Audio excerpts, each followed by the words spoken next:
tired of shit, and the coffee ain't hit yet. Damn, ain't that great. I don't want to go to work because my boss is a jerk and I'm not even that paid. I need a change in my life because I don't feel alive and there's nothing that makes me happy. Hold my beer for that day. Yeah, I'm tired of shit, and the coffee ain't hit yet. Damn, ain't that great. I don't want to go to work because my boss is a jerk and I'm not even that paid. I need a change in my life because I don't feel alive and there's nothing that makes me happy. Hold my beer for I don't want to talk to you anymore. I don't want to talk to you anymore. I don't want to talk to you. I'm so expansive, like the universe. I'm so expansive, like the universe. I'm so expansive. I pay my bills are paid. I've been grown. I pay my bills are paid. I've been grown.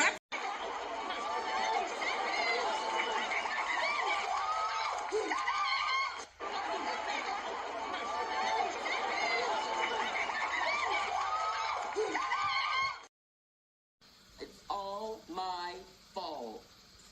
It's all my fault. It's all my fault.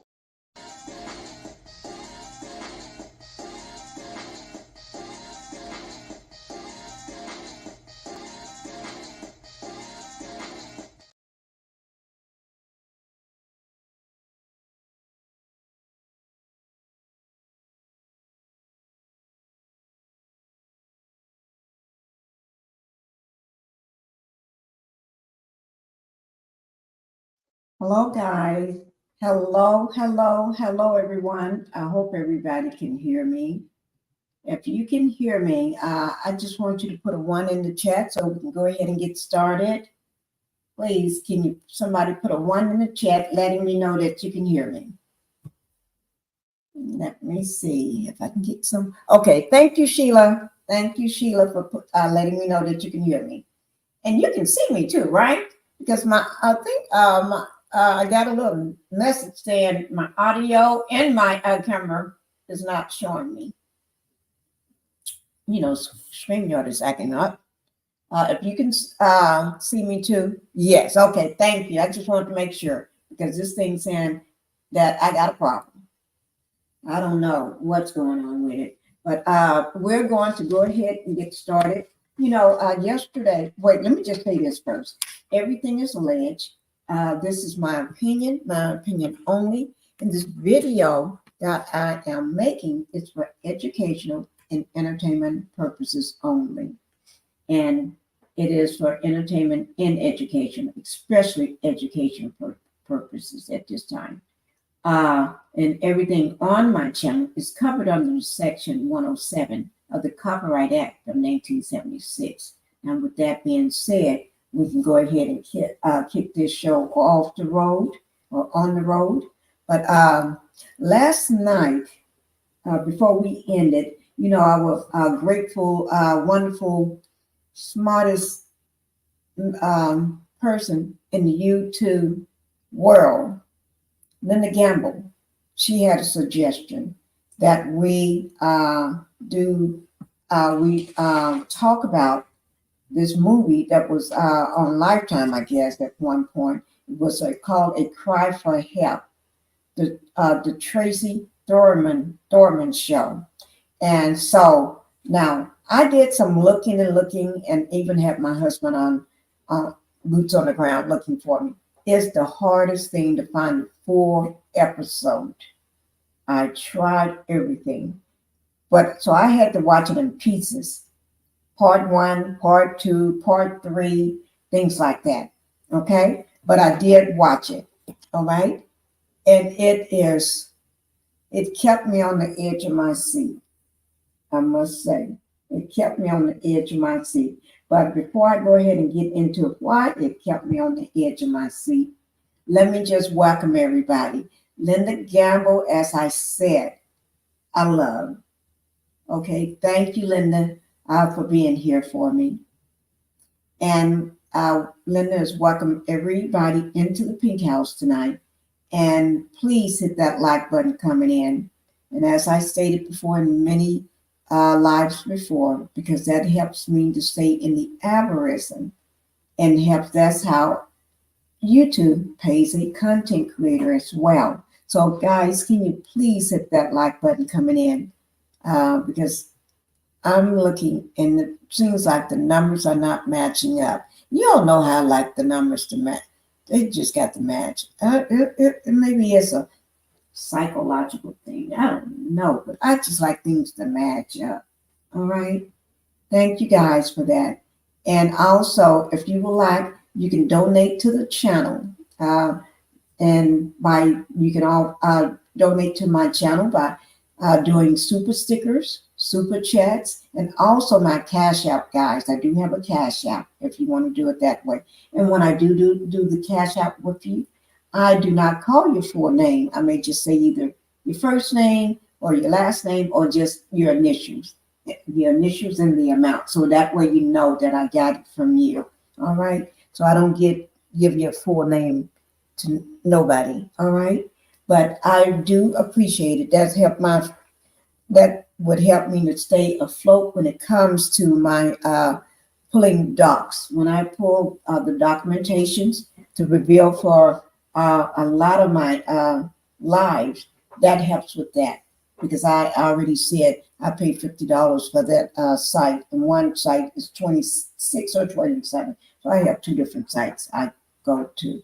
But thank you guys. If you want to help support the channel, I would appreciate that. Thank you. And also, let me see, please be respectful to the host, which is me, and the panelists that comes up on the panel to speak, and everyone in the chat. So we're gonna, and like I say, this is a safe place. So for first time people in the chat, don't worry. If you ever feel the need to, you want to come up and then you sit back down and say, no, I can't do it. Then you stand back up, yes, I am. Then, okay.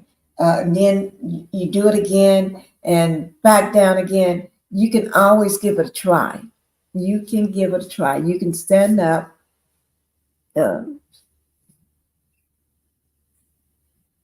Okay, you can just give me 1 second, guys. Hold for 1 second. Let me just let you listen to some music while I do this. Just give me 1 second. Well, we'll let you.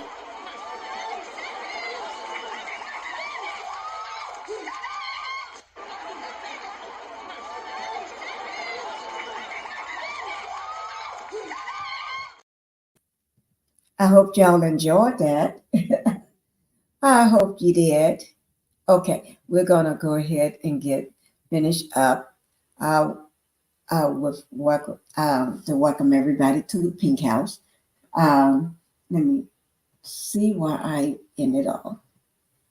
Linda Gamble. Let me see. Go back. That yes, when I was saying please be respectful to everyone, and this is a safe place. So new people that have never been on a panel before or anybody's panel, you're safe if you want to come up. You know, you'll be given the most respect and caring. Nobody judge you here. You'll be safe. I'll take good care of you on your first time up. And also, thank you, Sister Bonnie. Thank you for being here as well and gracing me with your presence. And let me see. Sheila Aaron, thank you for being here, Sheila, Miss First Lady in the Pink House today. Thank you with my pink wave. Yes. Pinkie, I will be back and forth in the chat. I have my little great niece that's 4 months old. Oh, I understand, Linda. Yes, I do. Oh my God, when I had the baby most of the day, and the dogs and the baby. Yes, so I understand. I spoken on Black Titanic's Live, and I was going back and forth. Yes, so I understand what you mean. And baby dropped the pacifier out of his mouth, and Coda picked it up. Coda, which is the Ozzy, the little one, decide he wants to suck on the pacifier. I tell you.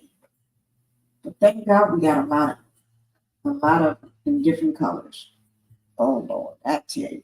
Because they was under the desk and I was holding the baby while it was in Black Titanic's live, and I just had to go. Had to go try to bring my food, have the baby and the dogs and everybody. Gosh, I tell you. So I understand what you mean, Linda. Okay, although my baby is only just turned 8 weeks old now.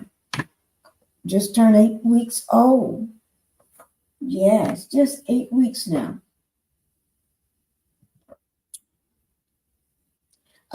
G Squad, thank you, my lady, for being here. My beautiful G Squad, thank you. And yes, this is your chat family. And Sheila, there she go. The waves for you, G Squad. She asking you, what's up, sis? What G Squad, you going to be in the bushes for a few? Okay, you need a snack or something. Okay, go get your snack, girl. Go get it. They got a problem, not you. Is that my son, Kiss? That is my son, Kiss. Hello, son, Kiss. Thank you for coming in the Pink House. Yes, thank you, thank you, thank you. I'm so glad you're here. Yes, I am. I love myself some son, Kiss too, guys. I think I just love everybody. That's my problem. I just love everybody. Oh, already hit 2 devices. Thank you, Sheila. Let me tell you what Sheila ever does. You know, she's Miss First Lady in the house, okay? She has more than one device. She hits them all. When I come on my live, that gives me more likes and more people watching, which is what I need or any other content creator needs. Yes, that helps us out. So if you got a cell phone and a laptop or computer, just click them too. Just turn me on and click that too. I would truly appreciate it. And thank you, Sheila, for bringing that up for me. All right. Let's see. Miss Miguel will be back in a few minutes in the bushes. Got to answer the door. Okay, go ahead, girl. Okay, now we're going to go ahead and get started. That story, like I said, kept me on the edge of my seat. And I'm so glad Linda Gamble is the one that came up on my panel and suggested that. And I'm glad you did. That gave me something to watch, and I enjoyed it, Linda. Yes, I did. And I said I thought I saw the story before, but when it came down to it, I never saw this one, Linda. This one was new to me. So I have seen other stories similar, but I haven't seen this one because if I had seen it, I could, once I start watching it, I would have started remembering what's going to happen. I had no clue.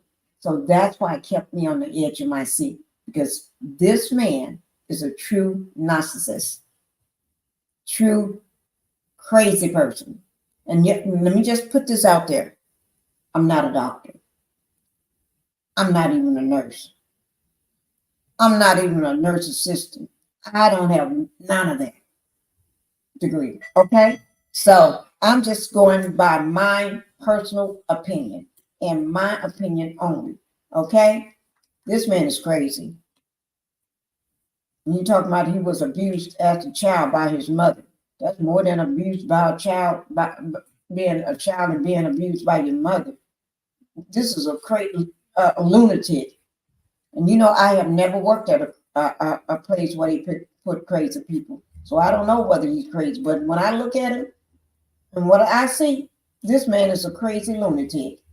And that's what I'm saying. He's really crazy in real life. That ain't no fake crazy. That's real crazy. You know, and some people we got like that. We do have some people that's crazy in real life. Really crazy. Real crazy. Not, you know, how you say, girl, you so crazy. No, that ain't crazy. Girl, you acting so crazy. That ain't crazy at all. No. She's sane as as anybody else. And then you may say, girl, I ain't crazy sometime. You ain't crazy. That ain't crazy. Okay? You just using a term like, that's a bad outfit, girl. You don't mean it's bad. You mean it's good. That I like it. That outfit is hitting, girl. I love that outfit. When you say bad, that's bad, girl. That means I like that outfit. So when somebody says, girl, you crazy, they don't mean you crazy. They just play crazy. You just acting crazy, or you just being crazy, but you're not really crazy. Okay? But when I say he's crazy, real crazy, for real, he's crazy for real. Not no play crazy. No, not no just acting crazy. I think he was born crazy. But he's a narcissist too, in my opinion. You know, I'm not a doctor. I'm just telling you what I saw. This is a crazy lunatic. Need to be locked up, shackled from the hands and the knees when they take him out of his little padded room, not padded room, the jail bar jail, or whatever you want to call it. Yeah, he needs to be locked up, taken out, because you never know. He may snap any day or any second or any minute. This man snaps. He is so abusive. I have never seen nothing like this. Well, I have, but this is like overboard crazy. Overboard, you know, really, really overboard. That's the kind of crazy I'm talking about. Now, let me just do this. I'm gonna bring up. Let me just do this because I'm gonna bring up the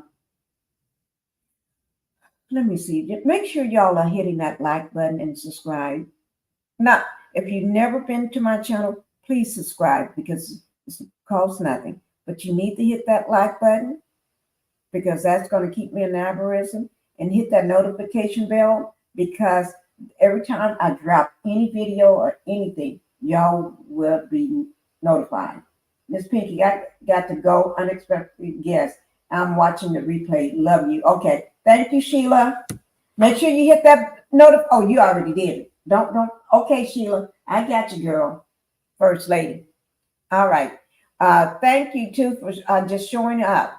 Let me just go ahead and what we're going to do. I'm going to pull up some information on this crazy man that's running around town. I don't know who got this person running around town, but he shouldn't be running around nowhere. Nowhere. Not without somebody, you know how they he needs an ankle monitor bracelet forever. But he did get one. They did give him one. Like that stopped him though. And I think the police department was complicit in everything that happened. Just my opinion. But I'm going to go ahead and do this, and then I'm going to read you the story of her, okay? Well, let me read the story first, and then I'll go over some slides and everything. Because you all need to hear this. This is just pathetic. I'm going to show you a picture of her first. I'm going to show you her picture so everybody know what Tracy looks like and everything. And I truly, truly felt sorry because she was let down by the her police department. She was let down because they claim the reason why is because she was married to him. Now, what kind of stupid thing is that? Just because you're married to someone, they can't do nothing because you're married to him. And the only way they could do anything for her or help her if she wasn't married to him. So she did take steps into getting a divorce, and she took her own steps to learn how to file for a divorce herself, learn how to know exactly what to do and how to do it. It's like knowing how to move and get and knowing what to do on how to file a divorce. what reasons, what causes, what everything that she needed to know. She took a class on filing for your very own divorce. And she thought she would be the only woman in this class. Lo and behold, she opens the door and go into the classroom. It was full of women like herself that was going through exactly. She thought she was alone in this, but she was not. They was all going through the, I still got that sitting up here. Let me go to the next page. They all was going through the same thing. All was going through the same thing. So she was not alone. She had someone, the woman beside her, the woman next door to her, the woman, okay, let me just say,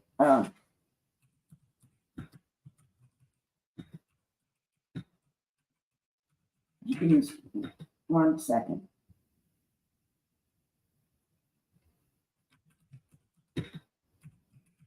I'm just answering somebody's message right quick. Okay, since I can't answer the phone anyway. But when she opened the door, she found out that she was not alone. There was tons of women just like her, all there with going through the same situation. So she was not alone. They was all there to learn how to file for their very own divorce. Because filing for a divorce, you got to have money to pay for that divorce, pay that lawyer. So that was a wonderful man that was teaching these women how to file for a divorce. And I think I'm not sure, but I think that he was an attorney himself. I'm not sure, but I think he was, or some type of teacher or something, or counselor. But I think he may have been an attorney. But he was teaching these women that cannot afford to file for a divorce by using an attorney, how to do it themselves. And I thought that was so wonderful, so wonderful. So let me see what some kids said. I can't believe the luster from the police department. Yes. I mean, when I say they did not do nothing, they did not protect her at all. Did not protect her. And let me just say, one of the police officers that was at the scene, he was an older police officer. He was sent there. First time somebody was sent actually to do anything. But he was sent, he got there and started getting out to see what was happening with his window down. So can't nobody tell me if you're just sitting one house over in the street in your car. You know how somebody pull up to your house, but maybe park kind of in between your house and another house, right? Or just cross the street, because some streets got one direction or whatever, but parked on the other side, but right across from your house or next door. Yeah. So his windows was down. The woman was screaming for her life. Now let me just say this. He act like he didn't hear that. He sat in his car, act like he didn't hear a thing. But everybody else, the neighbors, in their houses, all down the street and across the street, they could hear. They all came out. But he couldn't hear it. So that's why the story starts off, with him with a knife in his hand, trying to not trying, but doing the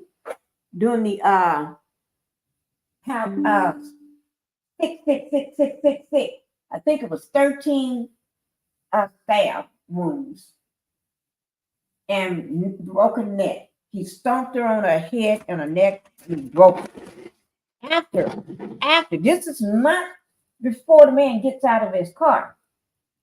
This was after the police officer, the popo, was there. After he got out of the car, after he turned his little car around and pulled, he didn't even make it any distance. He just turned his car around, so he could pull up in the driveway, pull up to the house. And then he gets out, this woman laying all on the ground, right? Bloody as ever, fighting for her life. and he didn't even have his gun, his pow pulled. It was still in the holster. Now you tell me, what do you think of that? Now, ain't that some? That's like some another level stuff. It ain't like stuff that we can wrap our brain cells around. Because I know I couldn't wrap it. I could not wrap my brain cells around that one. Okay, but he could not hear her. This is where the story starts off. So he claimed he didn't hear her, and then when he did get out, confronts the guy with blood all over him, the long knife in his hand. What is going on? Now, you know, let me just say this. Now, if it was a person with dark skin, oh, he wouldn't even have to. He had been down on the ground a long time ago, pushing daisies, ready to be in the coffin. You know how they ask when they see someone that looks brown skin, you don't ask questions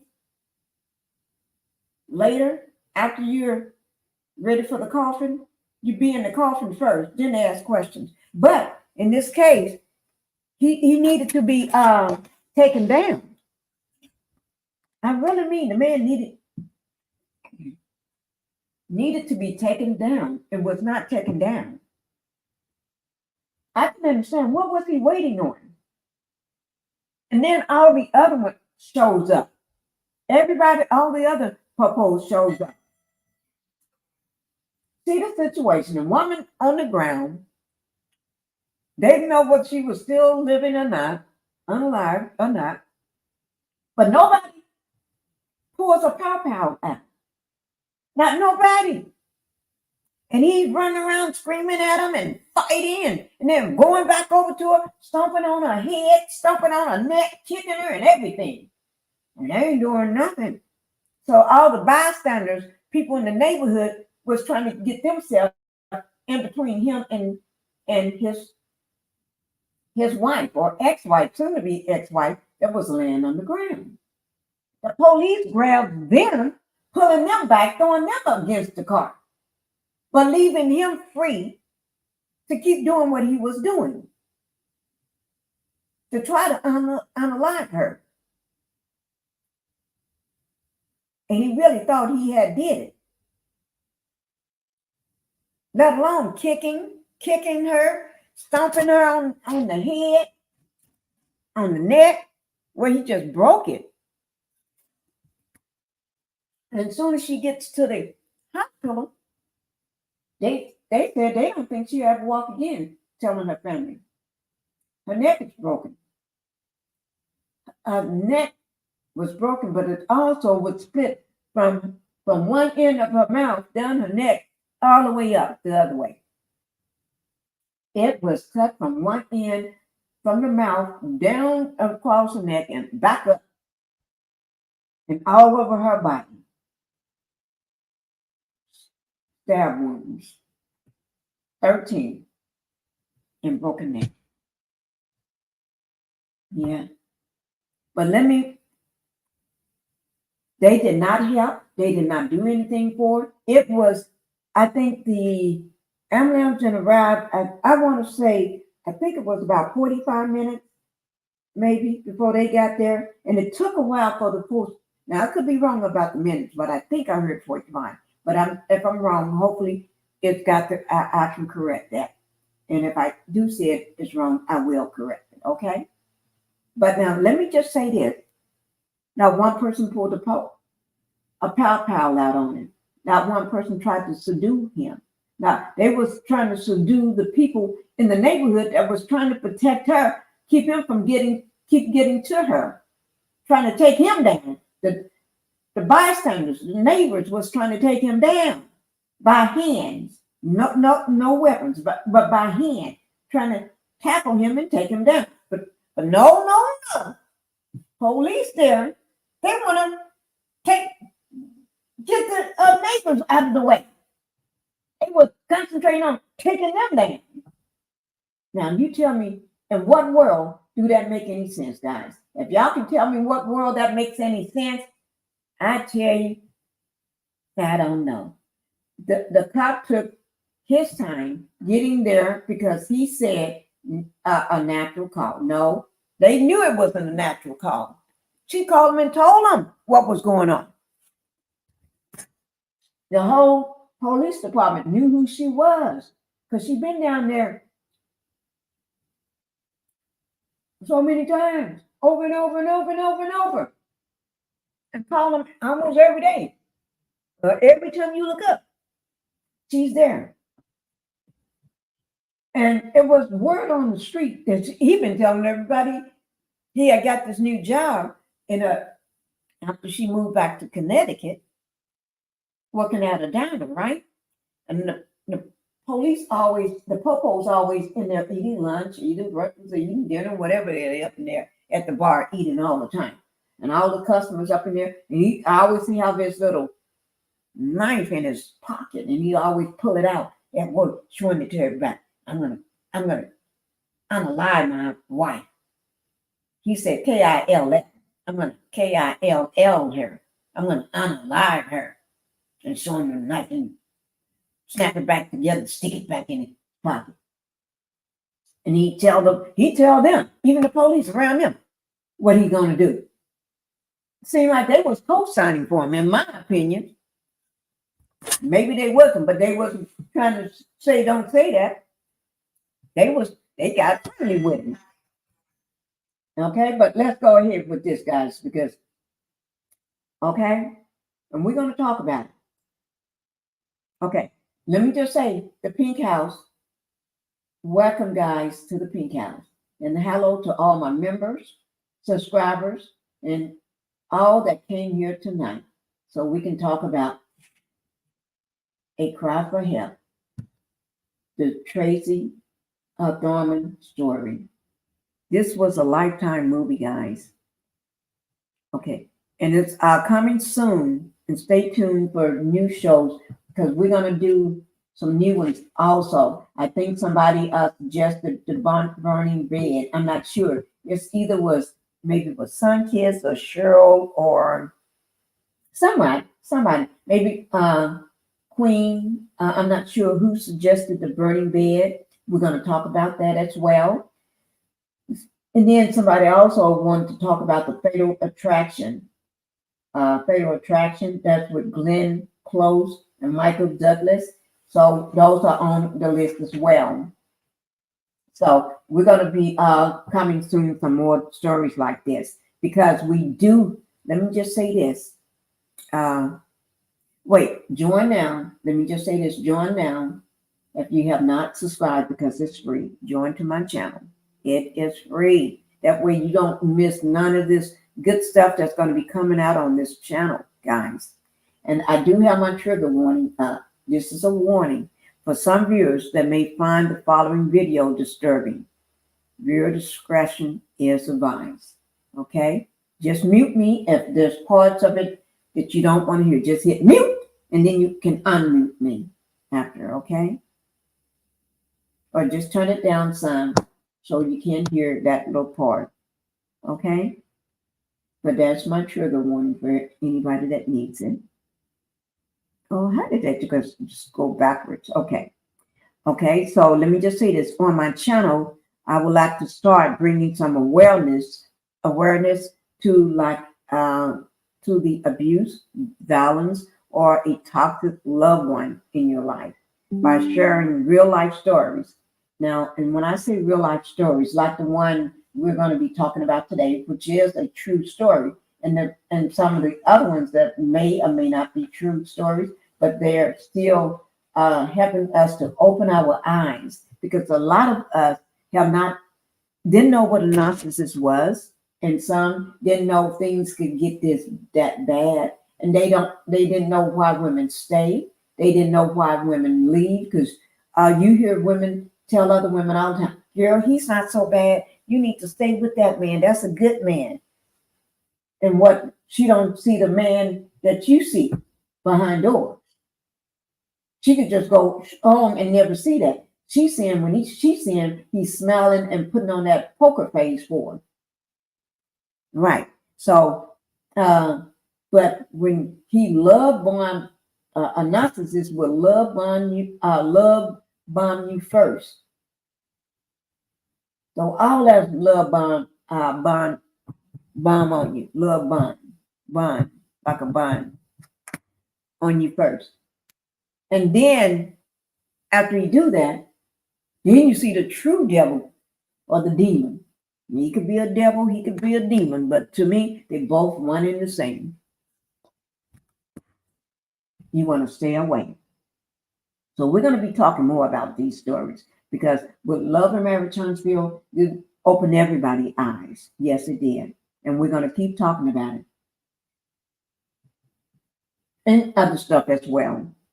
So like I said, guys, hi, Impetitious. How you doing? Happy Saturday to you this evening, too. I'm so glad to have you to grace me with your presence. Thank you for coming. Now, this is the name of the story, A Cry for Help. And this is Tracy. And if you can, guys, do you see that mark on her neck that goes up her face? If you can see that mark, that's the scar, that's the cut mark that he inflicted on her. I don't know whether you all can see it, but it's there. Right up under, right before her, you see above her necklace, there's a dark mark. That's that cut mark. And then you see one coming from her lip. That lip, right going across her chin, there's a cut mark there too. She was in the hospital for 8 months. Not hospital in rehab, but just for the hospital alone. 8 months. Then they suggested after 8 months of being in the hospital that she should go to rehab. They suggest 1 day a week. She said no. She needs to go, I think it's 3 days a week or almost every day. I think it was 3 days a week instead of 1. But if I'm wrong about how many days she said, but I know they said 1 day a week, and she said no. And they told her she'll never walk again, that she would be in a wheelchair for the rest of her life. She said no. She's going to walk. And she was determined to do both. And this is a true story, the Tracy Thurman story. Okay, guys, so I'll be talking about this. And this is a snapshot of her. This is a picture of her. Okay. And let me just say something. I did reach out. And I did reach out to her. She have a site. So I went onto her site and I reached out to her and everything. And I told her what time my live is going to be tonight. And I offered her to come to my live. Yes, I did. So she may show up in my live, she may not. But then I did look on another site. There was a Tracy with the same name, but it was an obituary. So I'm trying to figure out. So I was hoping they addressed that on the show, but the closest I got to that on the show is years later, she developed cancer, right? And she, I think it was colon cancer. I want to say it was colon cancer. And it was at a really bad stage. And I knew she was fighting that battle, dealing with everything that happened to her. And during the trial, they did ask her, her attorney, while she was up on the stand, do she think she'll ever get any better? And what did the doctor say? And she said the doctor said that she would not get any better than what she is now. And then her answer when they asked her, "Do you think you're getting better?" And she said, "No." Okay, but she did sue the entire uh, police department. The police department, the city. She sued the city, everything. She sued everybody, right? And she won $1.9 million. Yes, she did, for not protecting her. Okay, now this is a little snapshot of it. And then I'm going to go ahead and go over it and read the whole story. But this is a little snapshot of it. Okay. This is about her. Tracy Thurman is known as a Connecticut housewife who suffered domestic violence done by her husband, Buck. His name is Buck. He sounds like a bad guy by the name Buck. He stabbed Tracy 13 times. Buck was then arrested. You hear me? Then arrested. Okay? And Tracy could be saved by doctors. Tracy was the inspiration of the Thurman Law, which called for mandatory arrest in wife beating cases in Connecticut and several other states. It's called the Thurman Law, which resulted from Tracy's effort when she sued the police officers as she failed to get proper protection from the local police force in 1989. Tracy was left partially paralyzed and received a $2.3 million in damages in 1985. But let me just say this, the 1.9 million, that was on another site. Somebody said 1.9 million. So we're gonna verify when I look over at this, go to this other page, okay, to make sure which one is right, whether it's the 2.3 million in damages in 1985 or it's the 1.9 million, okay? But a film inspired by Tracy's story was made in 1989, directed by Robert, whatever his name, Mark Whitzel, A Cry for Help. That's the Tracy Thurman story, first aired on October 2nd, 1989. Now, Nancy, let me tell you who she is.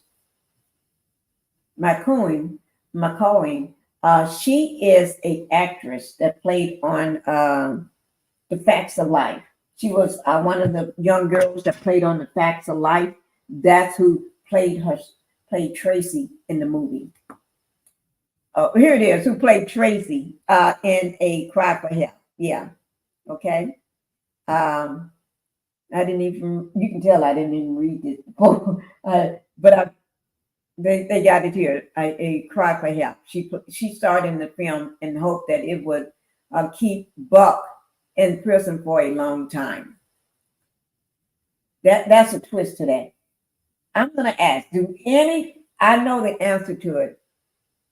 Let me just ask, do you think what type of sentence do you all think he got? Just put it in the chat, whatever you think, whether you read the story or not. But what do you think? I'm going to then tell you the answer. What do you all think, how long he spent in prison? Just tell me. Or whether he stayed in prison or got life or what. You tell me. And I'll tell who got closest to it. Y'all put it in the chat. What do you all think he got?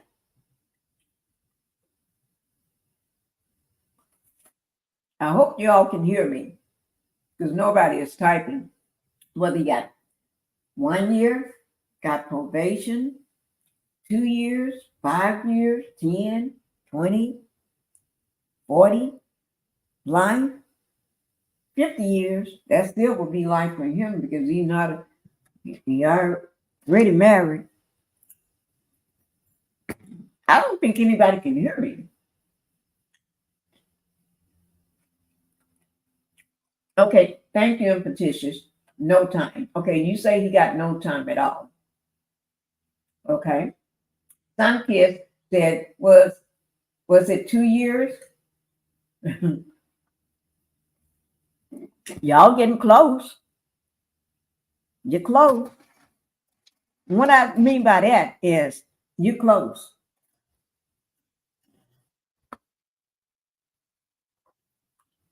Okay. Because I only got 2 people answering. I just keep moving along reading until I get somebody that want to. Okay. Here's Tracy, guys. Here she is here. She was named woman, the woman of the this woman's history month. Okay. And what I'm going to play the award, the ceremony where she was awarded woman of the month. Okay. So I'll just play that and let you watch it instead of reading this. I have the oh Lord, did I upload it? Oh Lord. I don't think I did, but I'm getting ready to do it while we on the phone, while I'm on my live. Oh Lord, I cannot believe I forgot to upload this. Let me download it. Upload it. I forgot whatever I needed to do. Oh, I forgot to do that, but I can do it while we're still doing this. Yes. Okay. Let me see what everybody is saying now. Let me see. Oh no, I'm not answering no calls right now. But so some kids said 6 years. Some kids, you're close. Think about what this man did. I want y'all to think about what he did. And in petitions, you're not too bad off on it either. The reason why I say that, you're not too bad off on it. But some kids is the closest to it.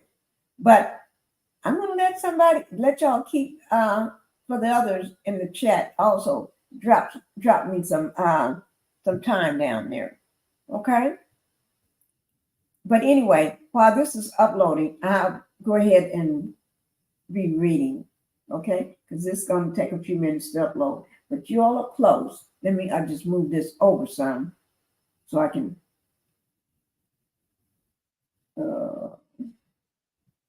let that do its thing. Oh Lord. I don't want to stop it. Well, I don't want to stop it and get it tied up. Okay, but y'all are close. And it's gonna come out because I'm gonna tell you anyway. But you some kids, you're very, very close. Now think about all the stuff this is someone that was trying to commit, unaliving somebody. He wasn't playing with her. Okay, so if somebody wasn't playing with you and trying to unalive you, why would you just get a slap on the wrist? Oop, did I say that? Oop, I didn't mean to let that part out though, because I wanted you all to hear that I wanted you all to hear that part. Okay, so I got the I'm getting ready to put it in my file right now so I can pull it and let y'all see it. You're very close. So I got only 2 people decide they want to take a wild guess at this. Sun-kissed and then petitioners. Okay. I hope that just pulled the let me see what he's he should have gotten life, but the disrespect for women is overlooked. That is true. Now you just got it. That is true. The disrespect, because of the disrespect for women's life, a life of a woman, they can go in and walk right back out most times. When you do something like that, you have to, okay, I'm just saying. Okay, I'm going to play this here so you all can see it, and then I'm going to read this to you. Okay, and I mean, make it big. TRACEY, Okay.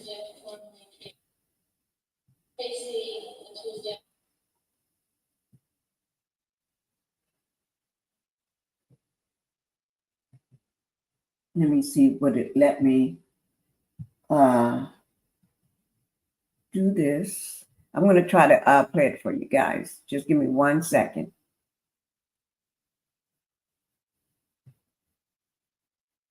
Okay. Let's just hope it shows.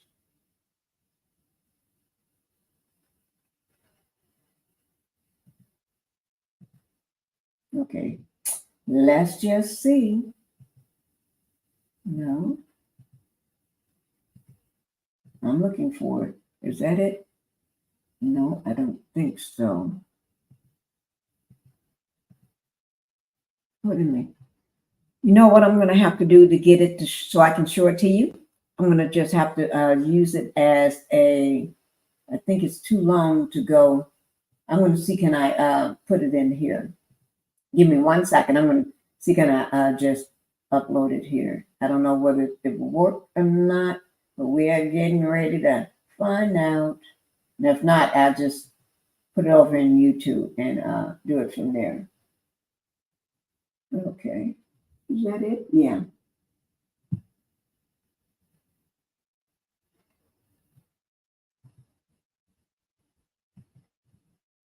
Now it said, oops, that file is too big, too long. So I can't put it there, guys. So what I'm going to do, I'm just going to go to YouTube right quick and put it there so we can watch it together. And while it won't take but a second to do that, I'm going to upload it to YouTube. The things. Okay. Okay. I just uploaded to YouTube, and as soon as it finish uploading, we're gonna just go ahead and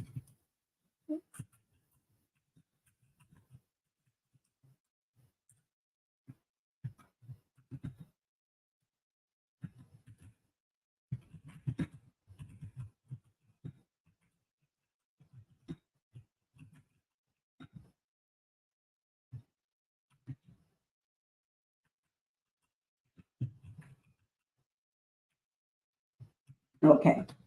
I got it here, and we're getting ready to watch it, guys. Okay, just give me 1 second, and we're gonna go ahead and watch it.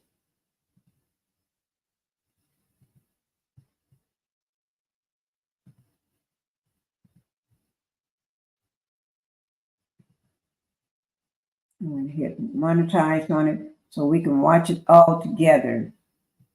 Okay, because I just still want to get monetized for it. Oh, yes, I do.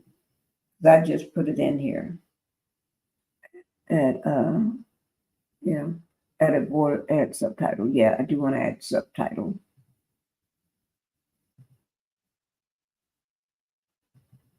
Okay, guys.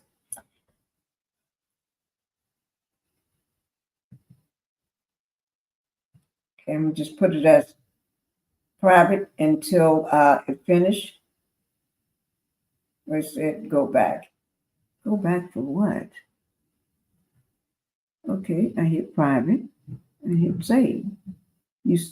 We're still checking your video. Go back, publish. Okay, close. Okay, it's going to just take a few minutes for that. As soon as I see it finishing up. But while that is doing that, let me go ahead and read you this, guys. Okay, while that is finishing up, because I'm going to show you the video. And this is Tracy. She'll be walking as best as she can and everything. And let me just see, did anybody, nobody else put in a year. So we're going to see, okay? it's called A Cry for Help, the Tracy Thurman story. Okay. This article is about the 1989 NBC TV movie. Okay. A Cry for Help. This article relies largely on the entirely on a single source. Relevant discussions may be found. Also, you can find information about it. You can go to news articles, newspapers, books, and they also have the movie A Cry for Help for it. So there's many ways that you can try. But I tried to find it through about a movie. It was hard. My husband and I looked everywhere, even had Baby Girl. And if it wasn't for Baby Girl today, she's the one that really hooked me up. It was in parts, like part 1, part 2, part 3, like that. So I didn't mind when one part was over, then watch another part. I thought I could just watch it straight through, but I took what I could get. And the 4th part she put on there for me, it summed it all up. It was like, boy, I was so grateful for what she did, because I couldn't find any more after part 3. But then she came in and she got on her phone, started looking, and she found it and she cast it to my TV. Okay. So, but anyway, A Cry for Help. This movie opens up with Tracy Thurman being rushed to the hospital after being physically assaulted by her estranged husband. His name is Buck. Buck. Okay. And remember, I was telling you all about what happened, how the popo came and what he had did to her and everything. So that's how it opened up, where I started from there, because that's where it started from. And then once it opens up from there, she's in the hospital and she's trying to fight for her life, right? So she's, how you be seeing your whole life flashing all through your mind and everything. So that's what was going on. Her mind took her back from the day that she laid eyes on him and met him, right? So she was, that's what it opens up with her in the hospital fighting for her life due to the assault that tried to unalive her, basically. They making it sound kind of innocent or kind of sweet.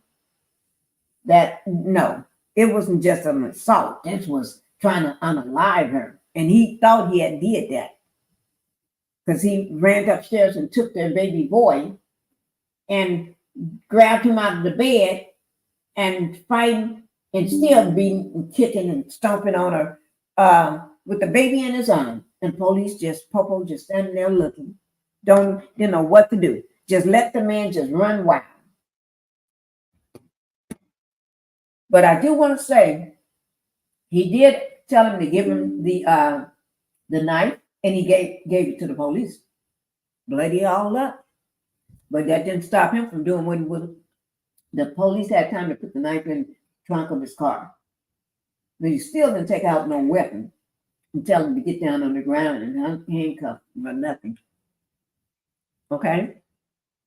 I just don't know what was wrong with him. But let me just get back to the story.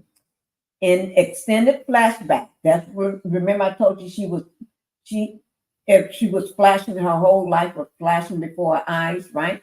So an extended flashback shows how Tracy and Buck met.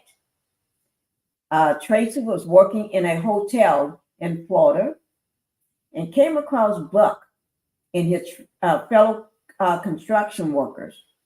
They was sitting down at a table in a hotel room with the door wide open playing.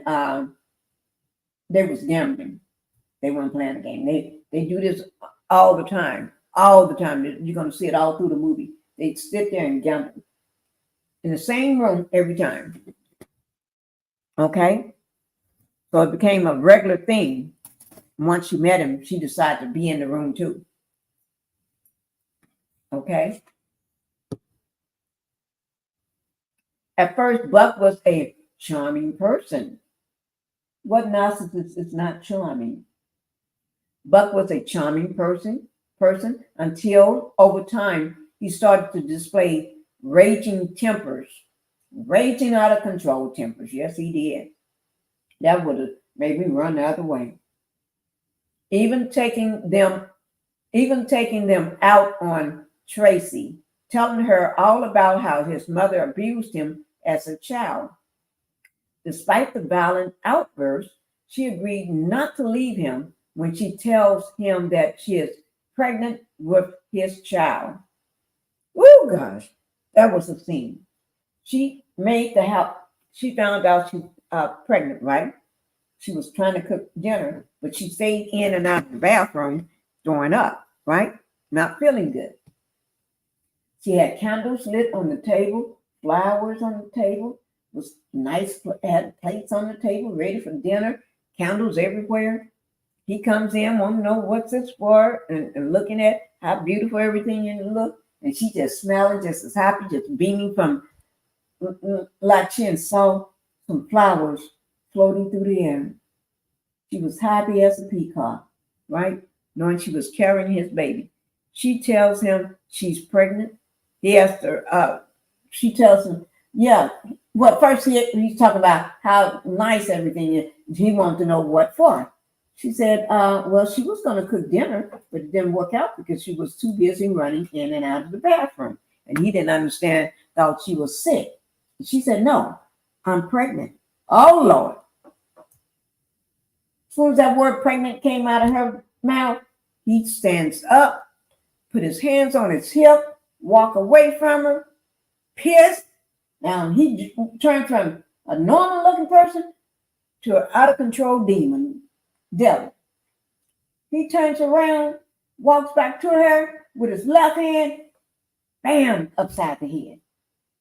With his right hand, took another hand, bam, upside the head. Knocks her down. Okay. Next thing they show is in the kitchen in the morning. She's at the stove or doing something, I guess cooking. He's sitting at the bar or at the table, and he says, and you can see these big bruises going across her face, on her jaw, all swollen, and everything right up on her eye, and on the other side too. And he said, I'm truly happy about the baby, that we're having a baby. I'm thinking to myself, so if he's happy that they're having a baby, this how he show it. Oh gosh, I would hate to tell him I'm pregnant again, or maybe even worse. I said the way he was doing, but it said that he kicked her too in the stomach. Okay, let me read this part. Despite the violent outburst, she agrees not to leave him. When she tells him that she is pregnant with his child, he punched her in the face and kicked her in the stomach. He then returns to Torrington, Connecticut, to be with his. No, she returns to Torrington, Connecticut, to be with her friends, Judy and Rick. And they really are some really good friends to her. Rick don't play with him. And that fool he knew not to mess with Rick. Yes. Buck finds her and seemingly humbly apologized for his behavior. He asked her to marry him and promised to settle down in Connecticut. Tracy is hesitant, but when Buck promised never to hit her again, she agrees. After they got married, she gives birth to a boy called CJ. Okay? And CJ stands for Charles Jr. Charles Jr. So they just call him CJ. Buck has no luck in finding a job. So the family had no choice but to return to Florida.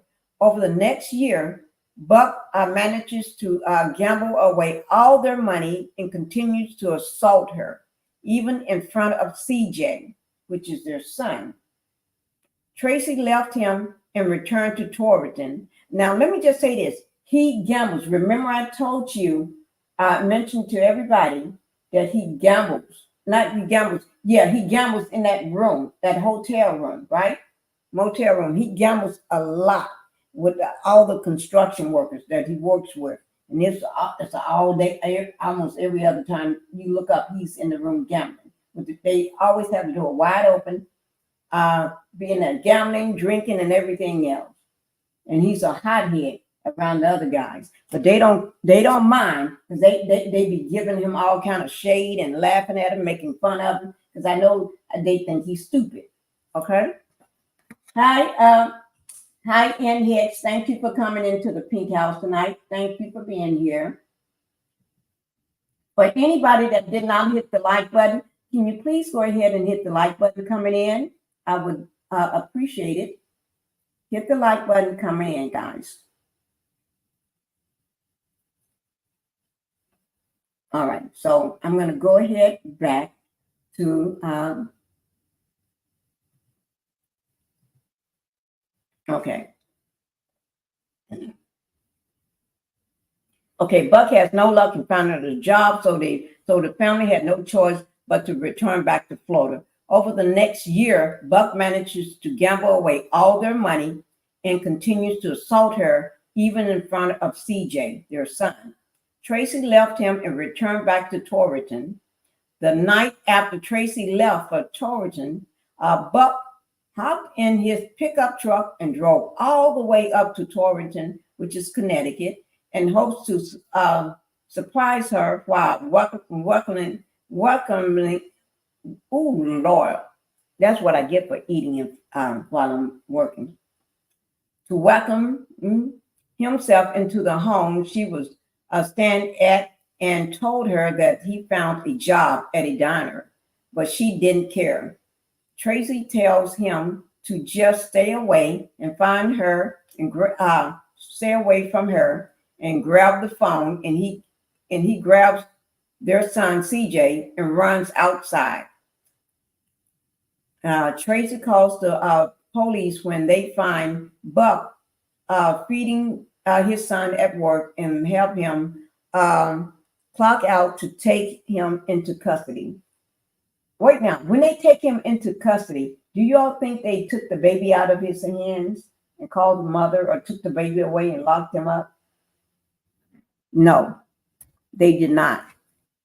They let him still keep the baby with him while they put him behind bars, but the door was wide open. And then they let him threaten her all in front of them. He threatened to do everything to her, unalive her and everything, to get her back. And they would not let her get the baby from him. They did not take the baby and give it to her.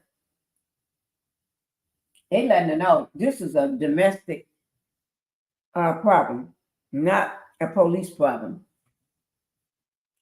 She had to convince him, and they said they can't do nothing because y'all married, right? There ain't nothing they can do for her. So she walks up to him while he's standing inside the jail with it wide open. The door is wide open with the baby in his arm. Promised him, and that even the police wanted her. Why don't you just go back to him? Yeah, one of the police officers did say, why don't you just go back? It'll be easier. Go back to the abuser. Why don't you just go back to him?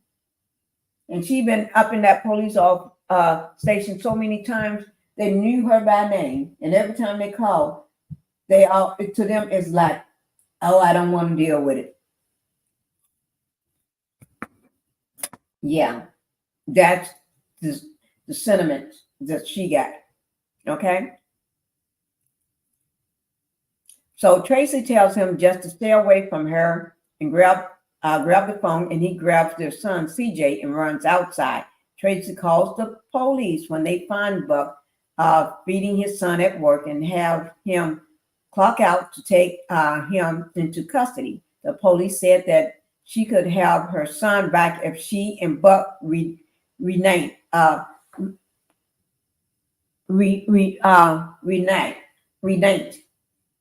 Get back together. I'm trying to look at it because I don't have my glasses on. But this is what the police tell her. If she can get her son back, she just got to go back to him. Now, what kind of police is that? What kind of popo is that? Y'all tell me. I just don't know. And y'all are being too quiet in this chat. Y'all are being too quiet in this chat. I thought we wanted to do this story. I thought this was a story that, and I like this story, but I don't see that many people watching. I'm seeing 3 people watching and 14 likes. But I'm going to continue on with the story because somebody got to be able to move on just from love and hip hop, not love and hip hop, love and marriage in Huntsville. Love and marriage in Huntsville can't be the only thing we talk about. What happens when the story Love and Marriage Huntsville ends? Of course, we can still talk about them on the street because they always going to be doing dumb stuff, and somebody always going to be in jail or going to jail or being sued or in the courthouse or buying stuff that they can't afford and still claiming to be millionaires and broke as a duck. But when the show ends, what are you all going to do? I know what I'm going to do. I'm going to continue my channel. I'm going to continue my channel with other stuff as well. I'm not going to just be the one trick pony that only knows one story.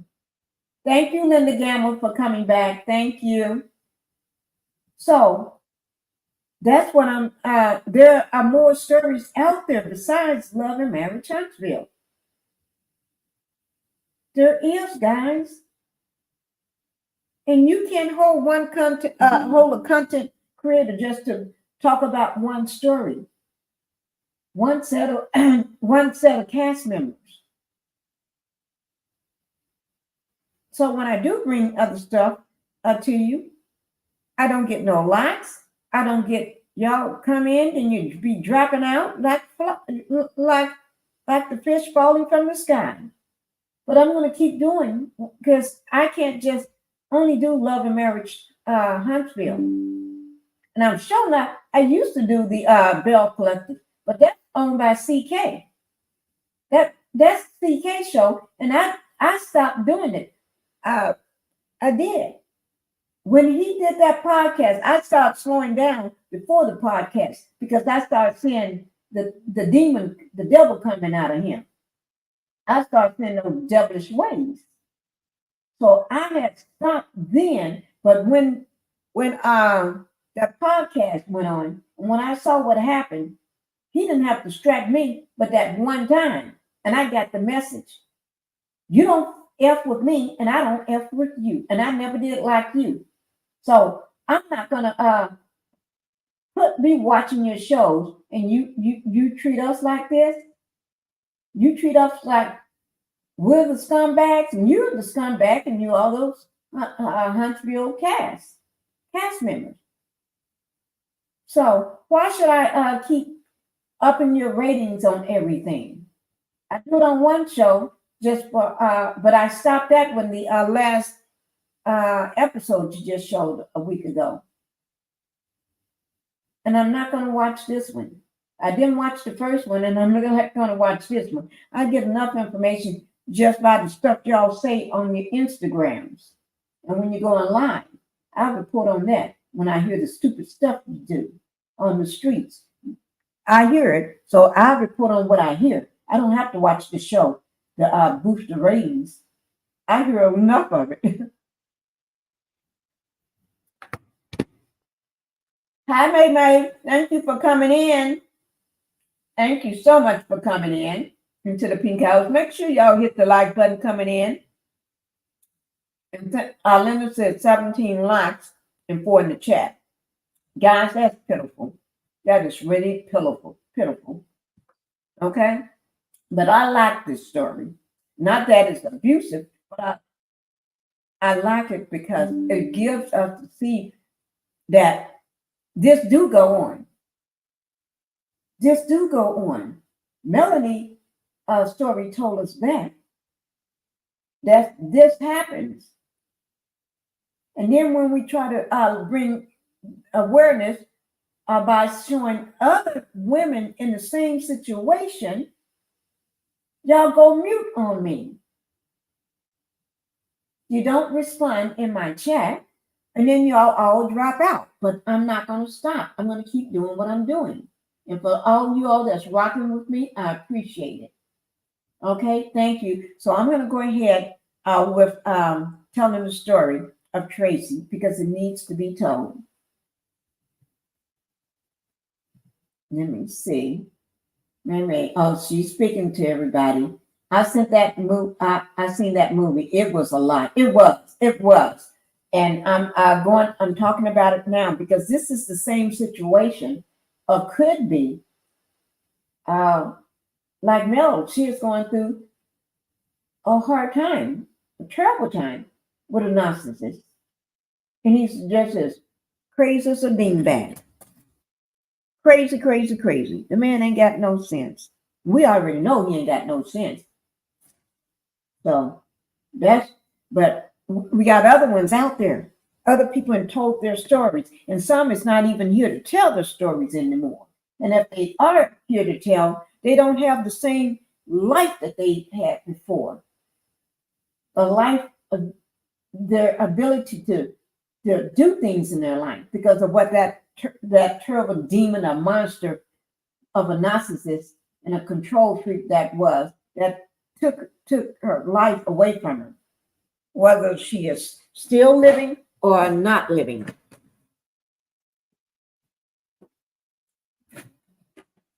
Okay, so let me go ahead with the rest of it.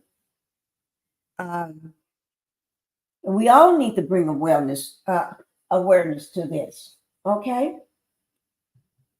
Because there's a lot of women out there living through this right now.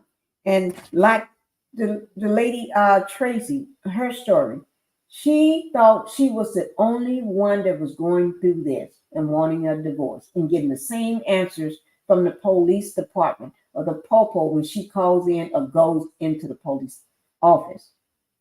You're married to him. We can't do anything. It's a domestic problem between you and him, not us. They said they can't do nothing because you're married to him. So if it happens just to her, just think about all the other people this happens to. And be told the same thing. So guys, we all just need to try to hear it. Try to lift your, and I know a lot of people been through it. And we have open eyes. And that's why I said this is a safe place for us to talk about it. Let me go on. Let me see. Okay, I said the part where the police said that she could have a son back, but she have to go back to her husband. Go back to and they know this is a abusive relationship, but she have to go back to him if she wants a son back. That don't make no sense at all. No sense at all to me. Tracy decides to divorce Buck and was given custody of her son without Buck seeing him for the time being.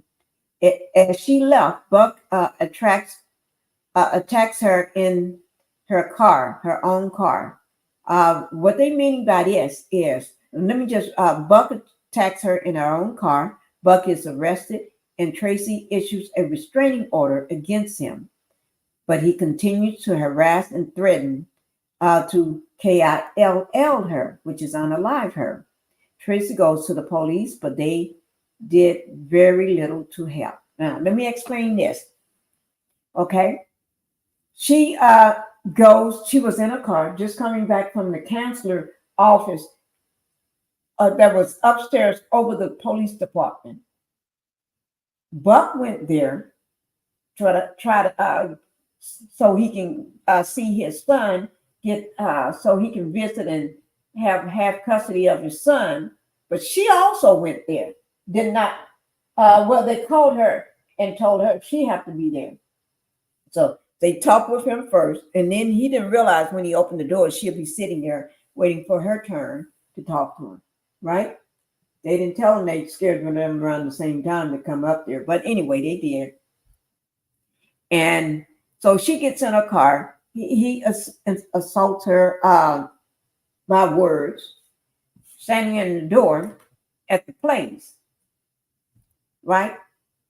And because the counselor hears what he's telling and threatening her, he decides to tell her you can have full custody until everything is settled of the child, and he gets limited chance to see him, or not at all see him at all, because he heard everything. So she gets in her car leaving, and while she's sitting at the red light in the car, he comes from his vehicle over to hers, started first kicking and hitting at the windows, hitting at the door, screaming and yelling and telling her what he's going to do, unalive you and this and that. And there's a police that sees all this sitting in his car. He's seeing all this, refused to get out of his car because it's not his business. Not at all. All the cars, she's in the middle of the street at the red light. And he's sitting down and he can see the whole thing go down. Did he do anything? No. He just sat there and waited until it's escalated to the point where he so mad, hitting the car and yelling and hitting and everything, punching at the car and screaming at her and everything. To open the door, open the door, open the door. Let me in, get out and everything. And she refused to, and she's just holding her head. Hands in her head. I'm thinking, I haven't just drove off and left his butt standing there, right? No.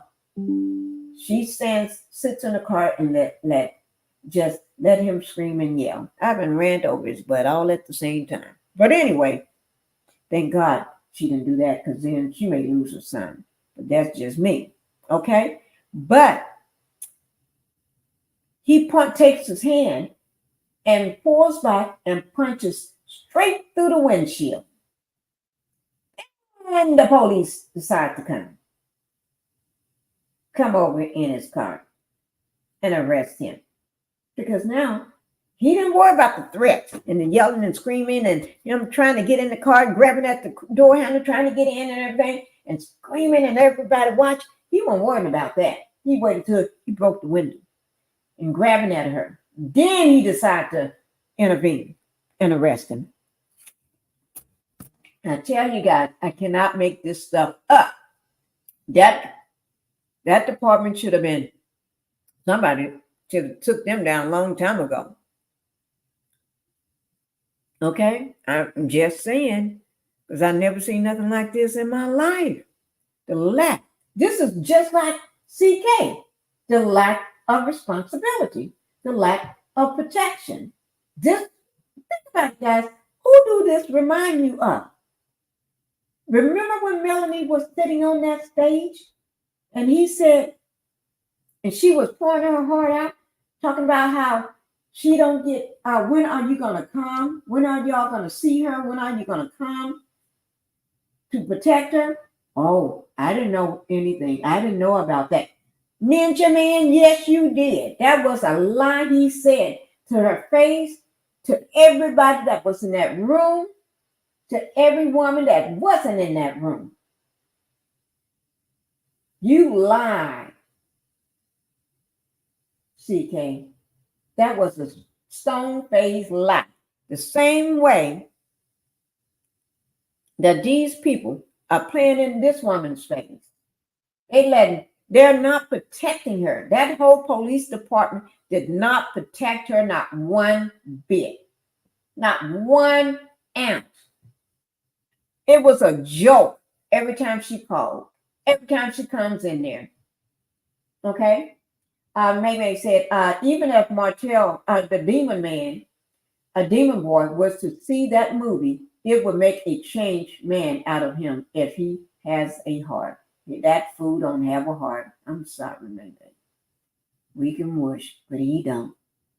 And Patricia said, my heart goes out to the women who are suffering from DV. I tell you, mine's too. I tell you, we try. Stephanie, thank you for being here. Thank you for gracing me this evening with your presence.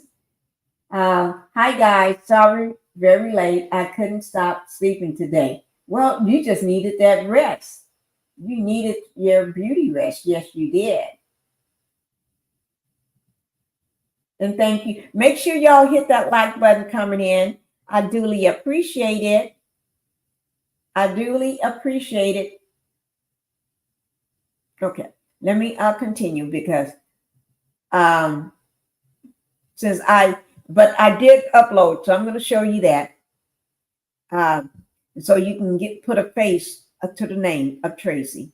After the divorce is finalized, he shows up again, cursing Tracy, causing Tracy to call the popo, hoping that when they see him threatening her, they will arrest him.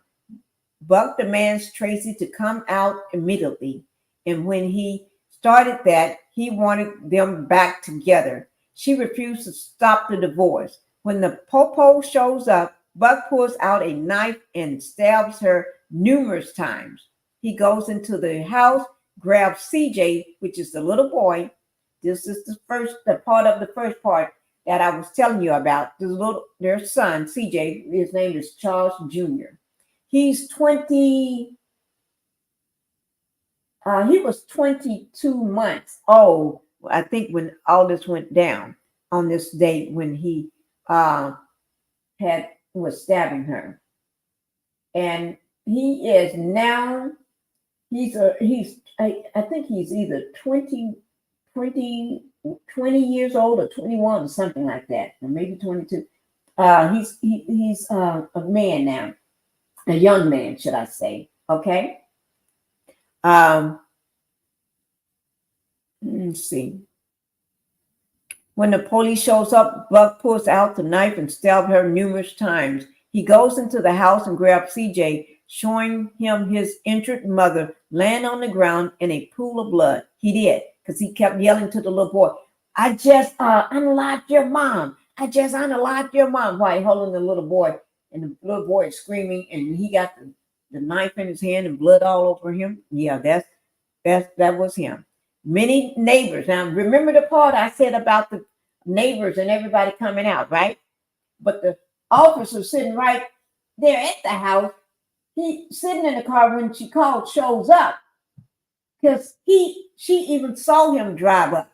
And then, he said, told her, look at him, look at me. And then he asked her, did you call the popo on me? And she said, no. He asked her again. She said, no, I didn't. And then when he pulled out the knife, she took off running. And that's when he caught her and just boom, boom, boom, boom, over and over and over, 13 times, right? But the thing about it, the popo said he didn't see it. He didn't hear anything. But how can all the neighbors up in their house hear? How can people next door and across the street and down the street, how can they hear all this commotion going on? But he, with his car right in front of the house, didn't pay no attention. With his windows down. Did he go to sleep? I don't know. And then when he did get out the car, he didn't know what to do. He had no idea what to do. He just sat there, just looking back and forth. Don't know what to do. I said, Lord of mercy. Okay. Showing, he goes into the house and grabs CJ, showing him his injured mother laying on the ground in a pool of blood. Many neighbors witnessed Buck still assaulting Tracy. Yes, they did, and they tried to help, but the popo would not let them. The popo grabbed them and throw them against the car, tackling them. I'm shopping, but still here in support, Mom. Thank you, Son Kiss. Thank you. So, how you gonna, the man with the big knife, blood all over himself with the kid in his arm, you ain't grabbing him. You ain't doing nothing to him. But when the neighbor's trying to intervene and keep him away or trying to get him, tackle him, you're going to grab him. Throw the man out of the car. I said, Lord of mine, the fool. Okay. But anyway, many neighbors witnessed Buck still assaulting Tracy, and yet the police failed to intervene. It wasn't until after Tracy was loaded in an ambulance that Buck was finally apprehended. And there were several that showed up too. More showed up at the scene than that one. And they did not do nothing. I would count over 4 or 5 more, all standing around, would not do anything. They would not do nothing to me. Not one officer pulled they, you know what, they pow out. Not one of them. Not one of them tried to stop him. They just stood there and got their mind focused on the crowd, on the neighbors, the people that was trying to help her. Now, in the hospital, Tracy lawyer, Burton Weinstein, together with Tracy's sister, discussed filing a civil lawsuit against the Torrington Police Department for not protecting her. Tracy spent months recuperating, and Buck is sentenced to 20 years in prison with the possibility of parole in 1991. And I think, remember I asked the question, how long do y'all think he got? And I only got 2 people that participated in that. That was in petitions first said no time. Some kids said, was it 2 years? Then some kids came back and said 6 years. It was 6 years. Okay. Thank you all too for participating in it. I told you all was quiet in the chat, falling asleep on me. So no, it was more than that. Okay. But some kids, you're close. He did get 20 years with the possibility of parole in 1991, but Tracy was apprehensive about the possibility of his parole, knowing that upon his release, he would be coming after her. However, Weinstein is able to keep Tracy focused on the lawsuit.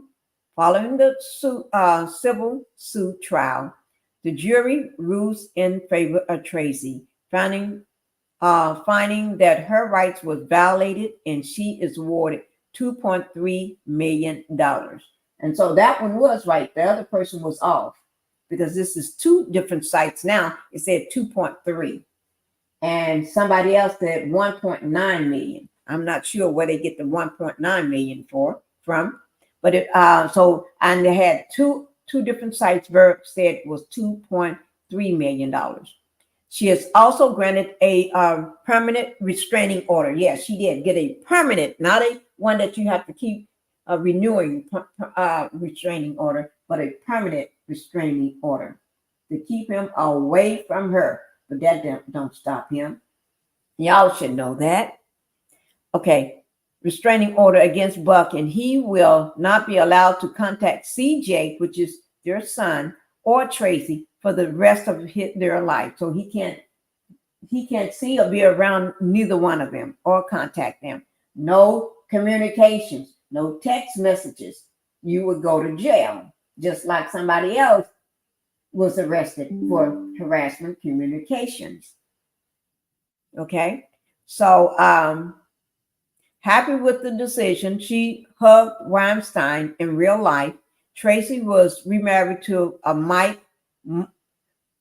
Excuse me, guys. She was married to a Mike Motuzak.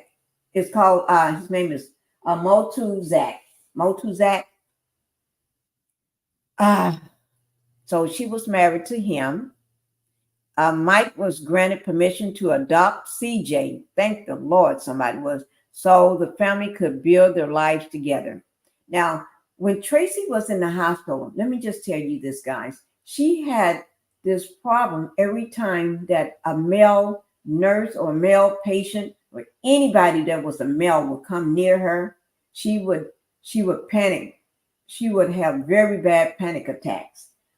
She was going through PTSD. She couldn't stand to see a man. Anytime she see a man, she's very frightened. They said she would be frightened. It frightens her because of she's been all these men that did not protect her. Only person that tried to protect her is her friend, husband. Remember, she had a friend that her and her husband was the only one that would protect her. The friend's husband would stand in between. It was Judy was the lady, and Rick was the man. They had a child too, but Rick, I noticed that when Rick would stand up in front of him and push him back, tell him, give him that look and talk back to him, he would not come up on that man. He would back off. But he shows up when Rick is not there one day, and then he shows his he want to act like a demon man, the little demon boy from Huntsville. Yeah, then he pushed back on the two women and attacks her and beats her in front of her friend Judy. And Judy be trying to protect the two children and her all at the same time. But every time Rick is there, he act like he try to when Rick stands in front of him, he don't do anything. And then when his construction friends all be making fun of him and everything, talking down to him and laughing at him and bullying him, he don't do nothing. Think about that, guys. That shows you. Okay, Stephanie said, after all these years, the police in Alabama still have no compassion for DV against women. No, they don't. They don't at all. You're right about that, Stephanie. So that's what happened. Now let me and this actually was with Wikipedia. Okay, Wikipedia. And let me see who wrote the story. Let me go down here and see who wrote the story, because I do want to give credit out to the person that wrote the story. Let me see. I'm trying to see who it was. It doesn't show, but that's if you want to do a follow up. If you want to read more, you can go to Wikipedia and everything, and read more. Let me see.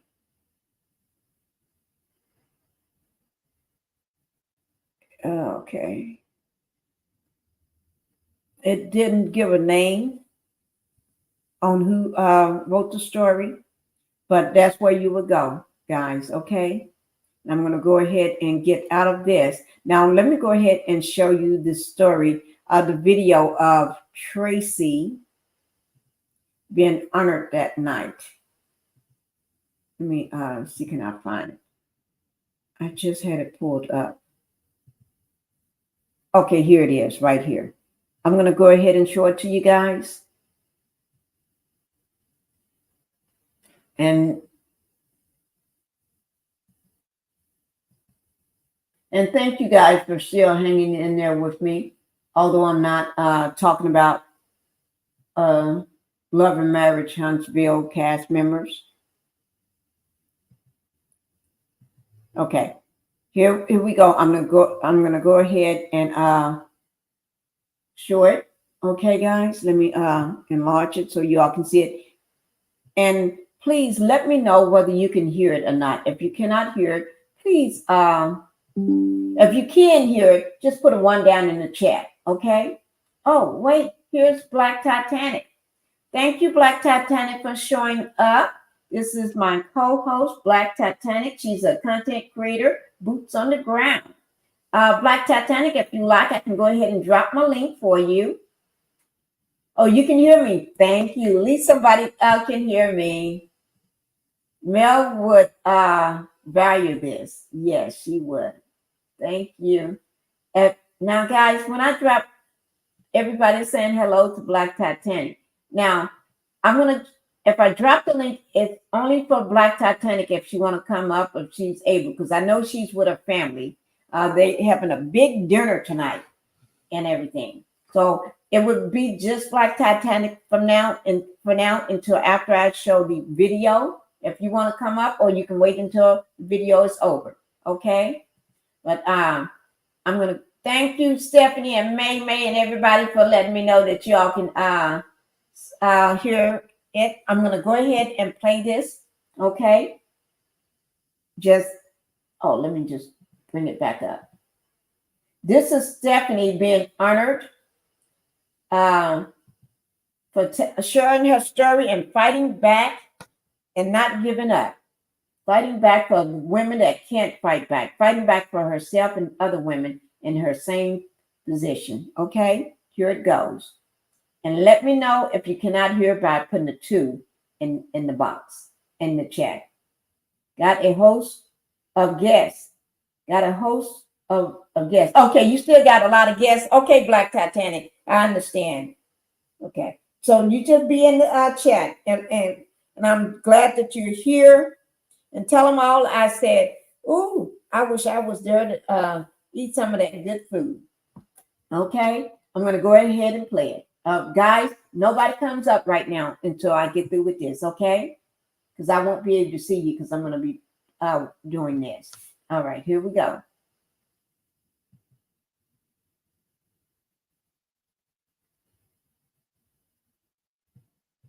Formerly Tracy Thurman, you have changed the landscape of daily violence in the state of Connecticut. In a sea of men and women showing their gratitude, Tracy Modozik is being recognized for her courage and using her trauma to change the lives of others. That's Tracy, guys, right there.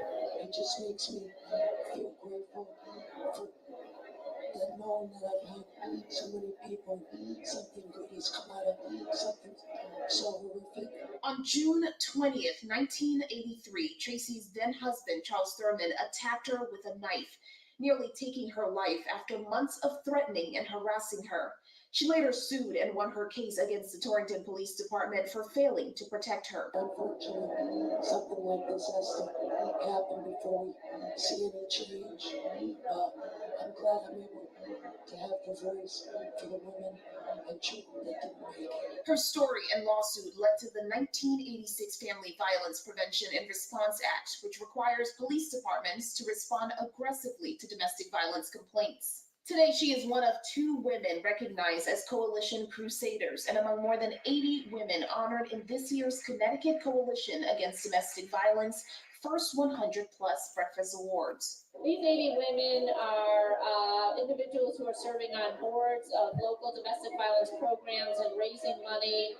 These 80 women are law enforcement officers, women who are really leading the charge. The coalition works with 18 different organizations, helping close to 40,000 survivors across the state each year. While Tracy's attack left her with permanent scars that may have changed her life forever, she says she's grateful things are changing and urges anyone out there who finds themselves in that situation to seek help. There's hope and there's a way out. There is a way out. Unfortunately, when I went through it, they just came to light, so I was able to use the shelter at that time. Now, the CCADV director says Connecticut has come a very long way over the years with strong laws to protect victims and survivors alike. But like anything in life, there is always room for improvement. For now, reporting here in Hartford, I shall go Fox 61 News. Okay, thank you guys for watching that. That was Tracy being honored that night. She is not just helping herself, but also other women that are facing DV as well. And other women that can't get out or don't know how to get out. She is working hard. Let me bring that back down. She is not just sitting still, just wondering why me. She is working to help others as well and put the word out. And she's not being quiet. She's by speaking out, she's putting the word out for other people as well. Now, I did drop a link if anybody want to come up. Okay. Let me just see. Hi, Black Titanic. Thank you for coming up. Can you hear me? Okay. Let me just see. Hi, Black Titanic. Thank you for coming up. Thank you for coming up. I'm here, but oh Lord. Thank you for coming up. I'm here, but oh Lord. close out the other link. I'm here, but Close out the other link. Okay, try to talk now. Oh, okay, yeah, open. I'm gonna just put it in here in case you see it. Black Titanic. I put. Thank you, Sunkiss, for coming up. Thank you. If anybody else wants to come up, you're welcome. Let me see you, Black Titanic. Black Titanic, do you want to try to come back up again? Close out the other links that you got when you come back up, and I'll check you to make sure that it's clear for you. Okay? All right, just put it in the chat so I can bring you back up. And the link, I got the link down there. I'm going to drop it again so she can see it. Okay. Hi, Sunkiss. Hello, how are you? I'm here. Great. Let me just turn this down so I'm on speaker. And then I'm going to bring a picture up of Tracy so everybody can, another picture up of her. But go ahead and tell me how you feel about this story. Yeah, even though it's been some years since I've seen it, but you know, it's still the same today. Nothing has changed. Right. Which is, when it comes to male, that Wait. is the reason why we're here today. 1 second. Black Okay. Titanic? Black Titanic, can you hear me? Yes, I'm scared to say something. You're good. You're good. Okay. Yes, you are. You're good. Thank you for coming up, my co-host. You're welcome. Hi, Sunkiss. Hello. Okay. Sunkiss was speaking. Let me hear what she had to say, and then Black Titanic, you take it from there, okay? No. I'm listening to y'all right now. I'll take it when I can. I'm just okay. All right. Thank you. Okay. Thank you. Go ahead, Sunkiss. No, I was just saying that the reason why we're having to review the same information, the same topic, is because nothing has changed. It's the same thing on a different day. Exactly. As a content creator, I love when she say it's the same mess, just different toilets. Yeah. And you mentioned something I thought was very interesting. You said that these cops are still treating these. I can't remember where you said it was at, but these cops are still treating women a certain way. Yeah. Same just like in that movie. And it's because these cops are probably, no doubt, allegedly, are probably treating their wives the same way at home. Right. And everything that you mentioned about the man in the movie, it's the same, all the same bells and whistles, all the telltale signs, being aggressive with the women, but when it comes to a real man, shying away, and you name it. And how they handled him is the same way they're handling these men, even on all these shows. These guys are no different. And it's really, really sad that here it is, 2024, and they're actually getting rewarded. I can't speak right now. Rewarded for their behavior. They're getting paid, and like Mel said, they are now profiting off of her pain. And so it's really sad. It's a hard watch, but now it's more prevalent, and now it's like a flex. If you have your woman in check, even more, and the more you neglect her, the more accolades that you get. It's socially accepted.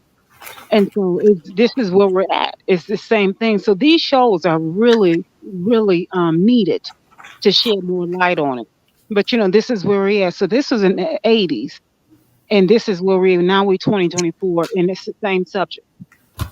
So yeah, that is true. The same exact subject, but a different person in a different state.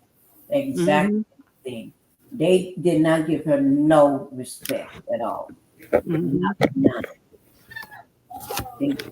They getting paid, and then when they do show up, every time he was at the house, they do show up. Seemed like nothing would happen.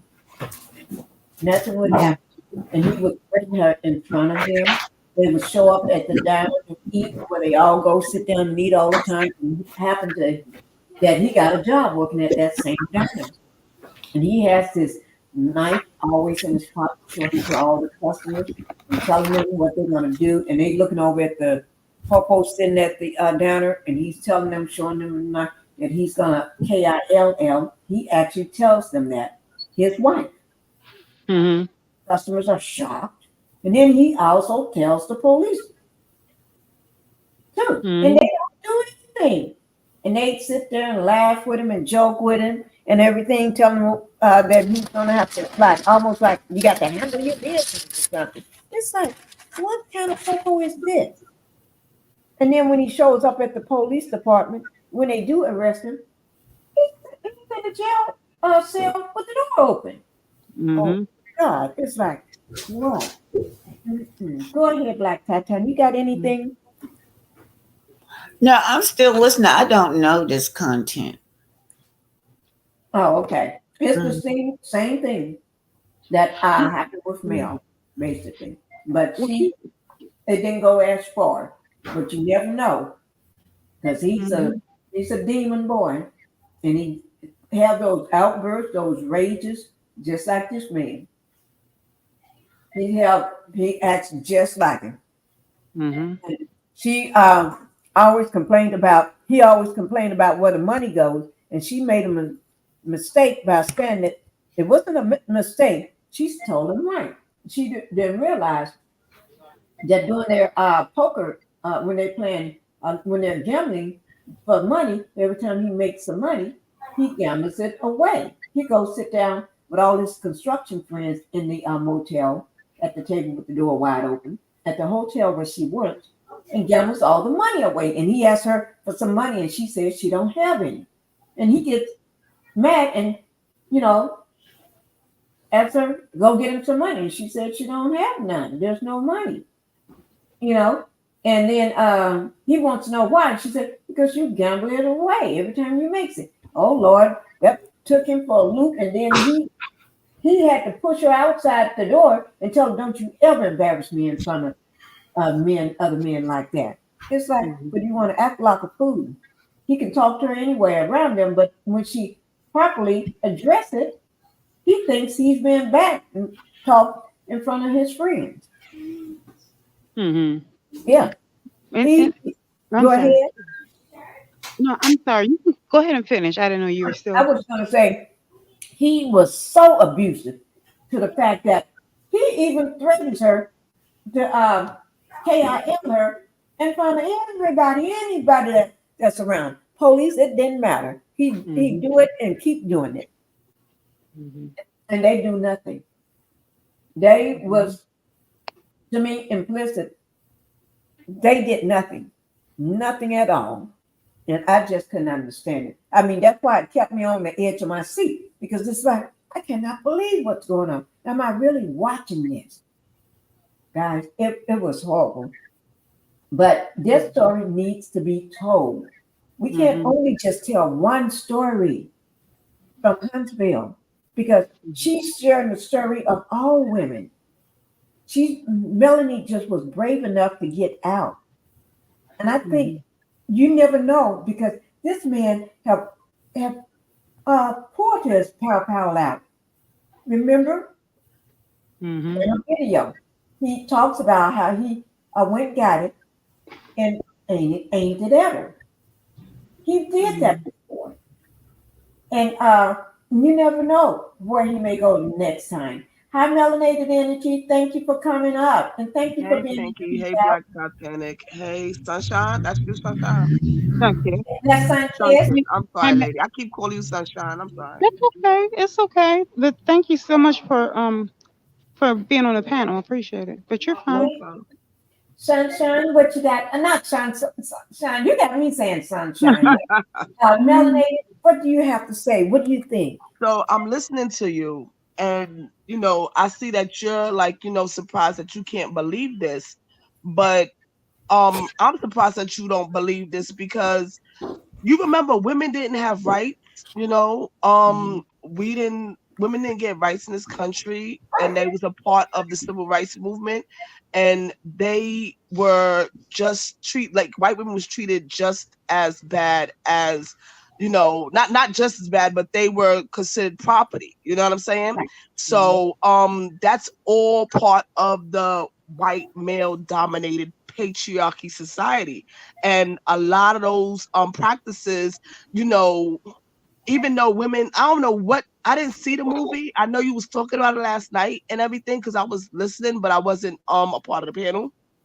Okay. But what around what time did this happen? Like, was this in like the 60s, 70s, 80s? Because I remember The Bird in Bed. The Bird in Bed had a similar storyline. No, this was around in the 1980s, like 1982, 1983. Right. So stuff. Right. So the civil rights movement happened like 20 years earlier. Right.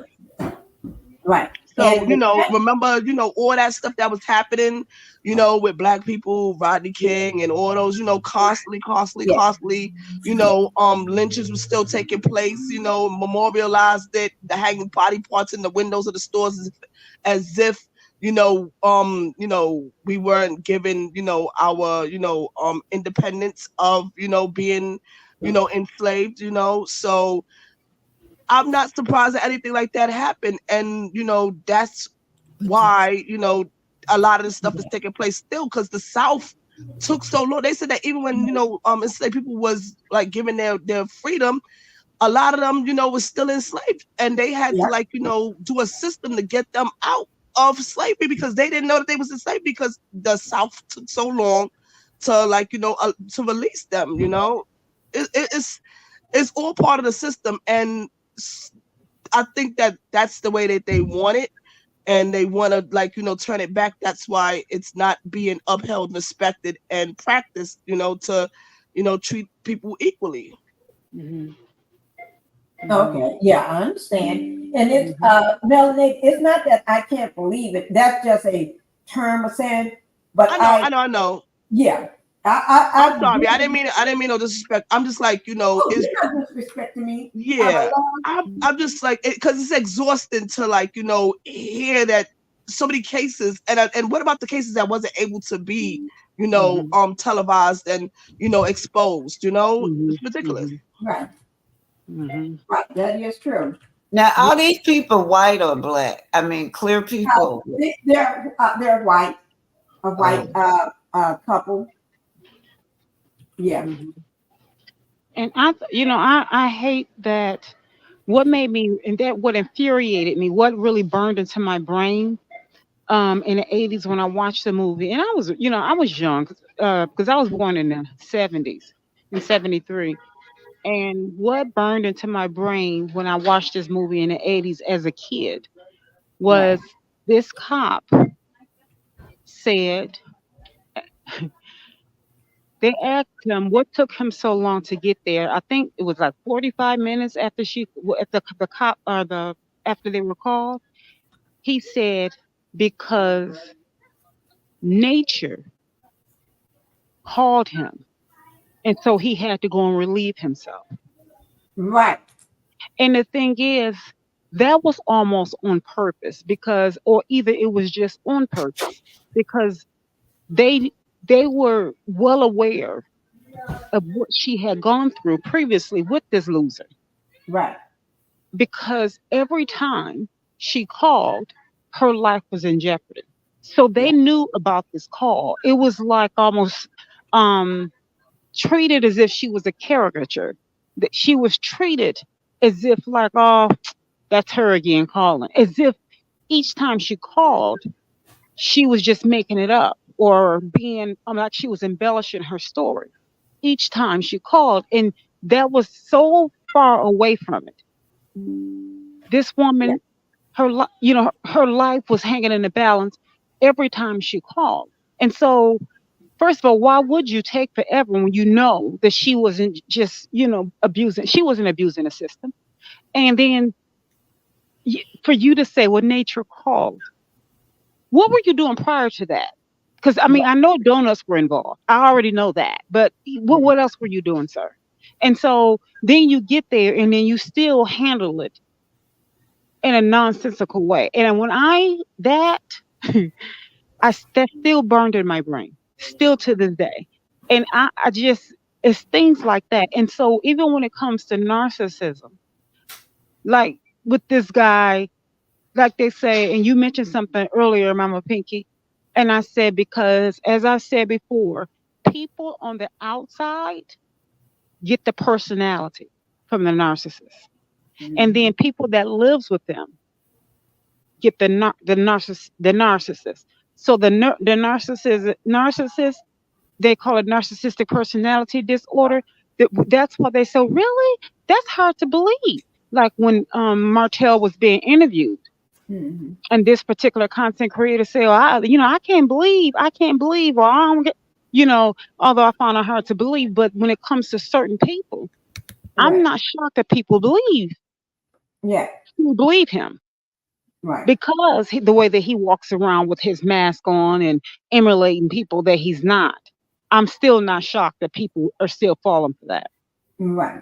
You know, Sunkiss, you say that. Wait, let me recognize Queen Common Sense. Thank you, Queen's Common Sense, for my $3 super sticker. Thank you so much. And let me go ahead and play my Get My Money song out. Thank you. And that's the first super sticker of the night. And I do want to recognize.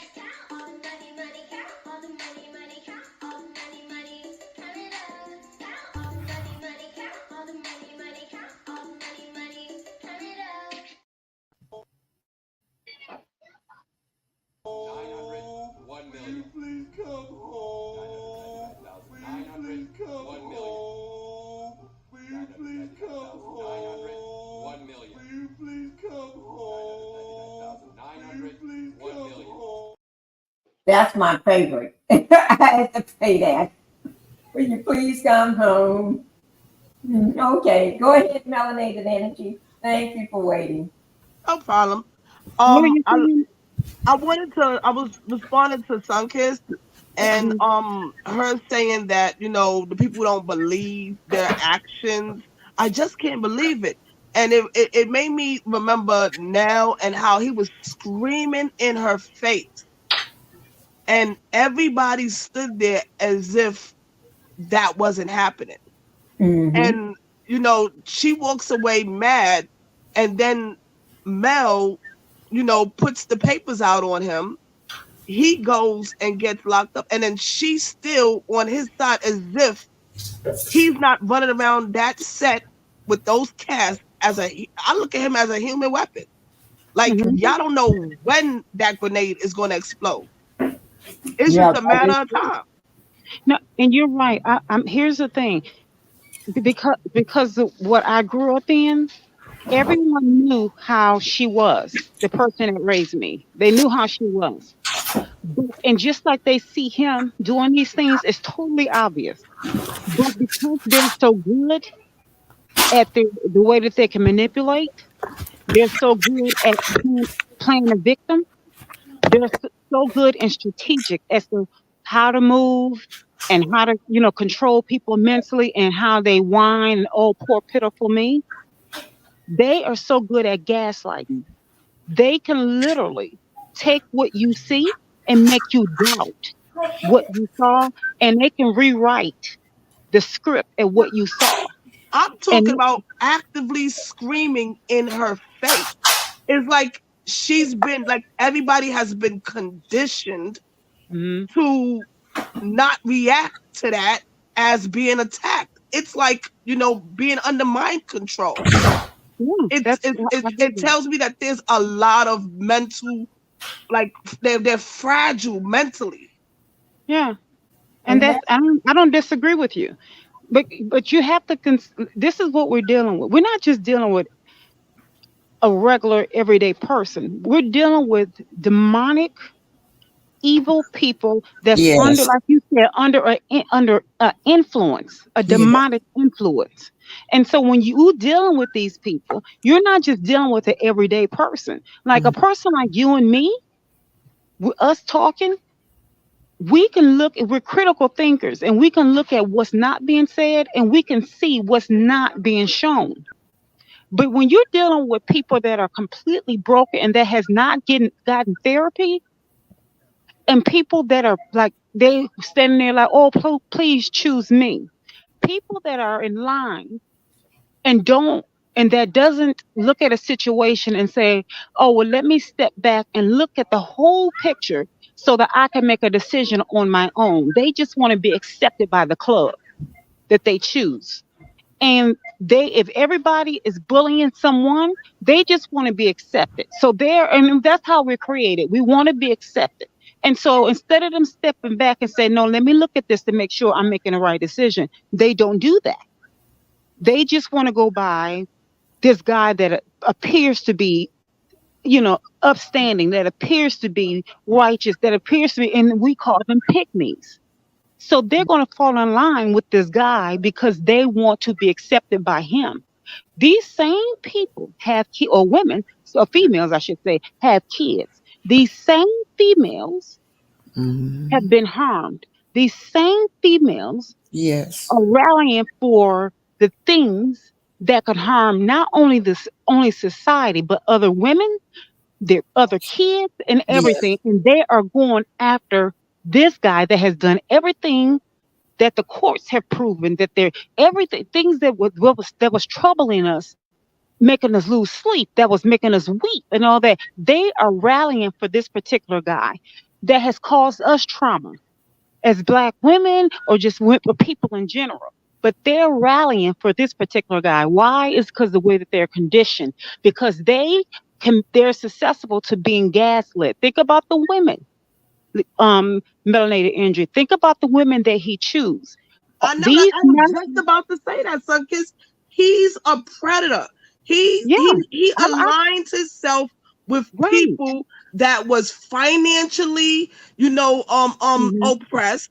They Yeah, was emotionally, needy. right, Just people that was voided of something to make them feel whole, and he exactly. he positioned himself in their life, to where he has the control. Right. And I agree with you. And they all have to look like admire him. Seems like Mm-hmm. he have an exaggerated feeling of self-importance. And to me, I see this as every last one of them that has a psychosocially mental disorder, y'all. It's got to be. Because if you look at those women on LAMH, to me, they suffering from trauma at the hands of their husbands, emotional trauma, right? Reject, and one of them always suffering from rejection. I'm just gonna call his name. I'm gonna call his name Mr. Adams. The Adams family, those people right there, those two brothers right there, right? All the time seem like they neglect their wives, they reject their wives, right? And then the wife just sit there and just like they got the perfect marriage. Why is that? That's Because why I said, go I'm on. sorry. It's got to be some kind of personality disorder. This is too deep. Season after season after season, we see these men excessively mentally abusing their wives. Then the wives turn around and excessively abuse their castmate. Like say for instance, they won't talk about girl code now. When none of those women's on that show has girl code, not one of them. Right. When it came to Melody, not one of them. And to me, Tisha was I'm sorry, I didn't mean to mention her name, sorry. To me, she was the worst. She got to talking about this woman had a baby by her own husband. She felt like as if that was something so terrible. I'm like, well, who else she supposed to have a baby by? In my head, if you're a normal thinking person, that's what you would think. That's who you supposed to have a baby by, your husband, but you up there like you throwing shade at this woman. I'm like, they got some mental disorders or something. Look at Fishy's mother. Look at her mother. I mean, she's so embarrassing. I don't think that Fishy ever had any type of standards or anything ever in her life. So that's the first guy, which is him, that took her in and made her I guess fed her that antiquated idea of, oh, he made me a honest woman by marrying me, so now I am his property. Like, she's reciting a script, and anything out that deviates from that is not a part of her identity. Yeah, but now think about what you just said, because we are all a product of our environment. That's a part of our culture. Our first part of our culture is who we're raised around. But like my Angelo said, when you know better, you do better. So whatever you know at the moment, that's all you can do. But once you step outside of what you know and you learn something, you go, oh, well, mama or daddy or whoever, auntie, whoever taught us that wasn't so good. I think this over here is more healthy. So I'm going to do this right here because this behooves me. So once you learn that and you know that this is better, then you start doing that because I know better now. So I'm going to do better now. She never challenged it. But and here's the thing, some people like dysfunction. That's why I say there are some people that don't know what to do when there are good people in their lives. They tend to demolish it because they don't want that. Just like Mel is in a lot of their lives to help them with business adventures and help them to try to catapult them to the next level. They don't want it. But they also have their what do you call it, barbaric husbands that it's too far gone. I don't think that could be fixed. It's like a mass casualty incident. Who you going to save? The ones that has a chance at being helped and could make a good life, or you going to do the ones already broken? No, I'm gonna leave them right there because they're damaged goods. They're no good. All they're gonna do is pollute wherever they go. You know what? There are so many channels that I follow, Melanated Energy, that and this is another content creator that I follow. And one of the girls that were on there, she said, in 2024, let's just make it a habit of just letting people be where they're at. Yeah. If they want to be negative, they want to just stay where they're at. If they come to you with negative energy or negative thoughts or negative whatever, don't even give them that advice anymore, because people will get upset. Just leave them where they're at, and when they say, oh, my man, or whatever the case is, just say, oh, really? Oh, really? Oh, okay, I see. And I used to be that way because it had gotten to where the people I grew up with and all that, and with my egg on all of them, I used to then I got to where I fell off again, and I was, stressed out. I literally had knots in my face. I was so stressed out. So the thing is this, where I'm at today, I'll say what I have to say, give my opinion when everybody else is giving their opinion, like, for instance, what we're doing right now. Once I get off of here, everything is right here. They call there you go. They call me the oh really girl. People that if I be out in public, I'm just oh really, oh really, oh really, oh is it, oh really, and then I'm gone. Okay, so it comes a time when you're dealing with toxic people, you gotta dismiss them. I'm done. Let them be where they're going to be, and that's what Mel is at.